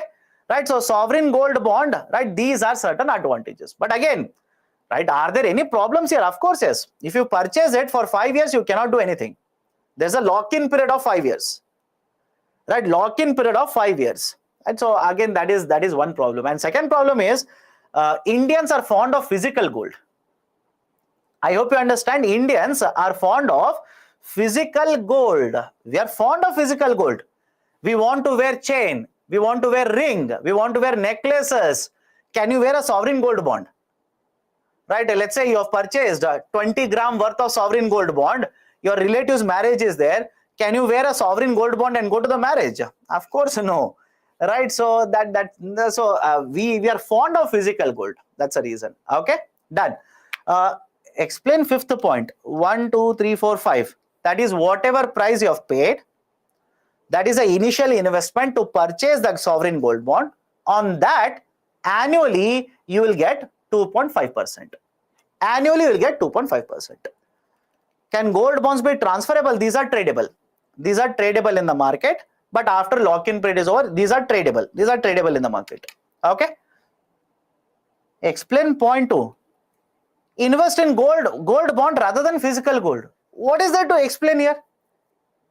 Government says rather than investing in the physical gold, that is, let's say gold chain, gold bar, etc., etc., government says invest in sovereign gold bond. These are the advantages. That's a point 2. Okay. Can interest rate change? Generally, when they are issuing it, they will tell you what is the interest rate, and it is generally around 2.5%. Where can you sell? In the market. In the market you can sell. Okay. Done. So we'll stop the discussion here. Any questions? Let me know now. National pension scheme follows zero coupon bonds. How? I don't know. Let me know. I don't think so. National pension scheme will follow zero coupon bonds because it's a investment vehicle. It's not a bond. National pension scheme is not a bond.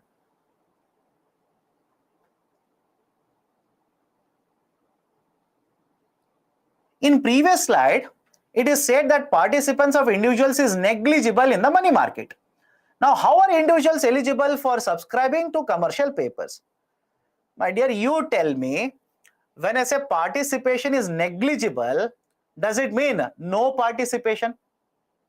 Let me know. Right? How do you read English? I don't know. But you tell me. I said in the money market, one of the feature is, in the money market, usually participation of individual investors is very, very less. Negligible, I said. Does it mean there is no participation? How? You tell me, right? How do you read it? I don't understand. Okay. Is it good to have a wider tax base? People will pay more tax, but right now people are evading it by increasing the tax base. Will it ensure tax collection will increase? and it is good for developing country like India, etc. Okay, you should have a wider tax base. You should have wider tax base. It will always provide a benefit to you, right? It is always going to provide a benefit for the government. Why? In case of India, please look at the pictures. Please look at the pictures. How much of the money that is collected by the government will come in the form of taxation? Let me show it to you. How much of the money that is collected by the government will come in the form of taxation? Please look at the picture here. Corporate tax 15%. Corporate tax 15%. Income tax 15%. Customs duty 4%. Excise 4%. Goods and services taxes 17%. If I ask you to calculate, you will start calculating like this. Rather than this, 34 plus 6, 40, 42. That is 58% of the total income government says, I want to collect through taxes. So I hope you understand. I hope you understand tax receipts are very, very important for the government. Okay. Okay. Can sovereign gold bonds be counted on a debt market? Of course, yes. Bonds by default will come under debt market. Between money market and capital market, where will interest rates be higher? Generally, it will vary. It will vary. I hope you understand. There is no fixed pattern here. It will vary because in case of, right, but traditionally, I'll tell you, because you're asking traditionally, I'll tell you. When you borrow for a longer duration, rate of interest should be higher. Very logical argument. When you borrow for a longer duration compared to short duration, rate of interest should be higher. Does it make sense or not? Sir, why? Why rate of interest on long duration should be higher? Because if you are giving a loan to me for 10 years, are you not taking a higher risk? Let me know. If you're giving a loan to me at, right, let's say for 10 years or 20 years, are you not taking a higher risk? So that's the reason the rate of interest on the long-term instruments generally is higher than short-term instruments. Treasury bills can be purchased by common public. Did we not discuss this? Retail direct gilt scheme, please read that. Sir, if we get interest of 2.5%, then after maturity period, how much we get? Whatever is the market price of the gold on that day, that will be given to you. I hope you understand this. Whatever is the market price of the gold on that day, that will be given to you. Okay. Okay, done. So let me stop the discussion here. Let me stop the discussion. We'll continue with furthermore types of bonds. Right? There are many more other types of bonds. Right? So we'll discuss furthermore other types of bonds in the next class. Right? For example, there is a green bond, there is a masala bond, etc., etc. Right? So very novel types of bonds are there in the discussion. We'll discuss this. Then we'll enter into stock market. Right? We'll enter into stock market. Then we'll enter into other aspects of financial market. So that's it from my side then. We'll stop the discussion today here. We'll continue with the discussion in the next class.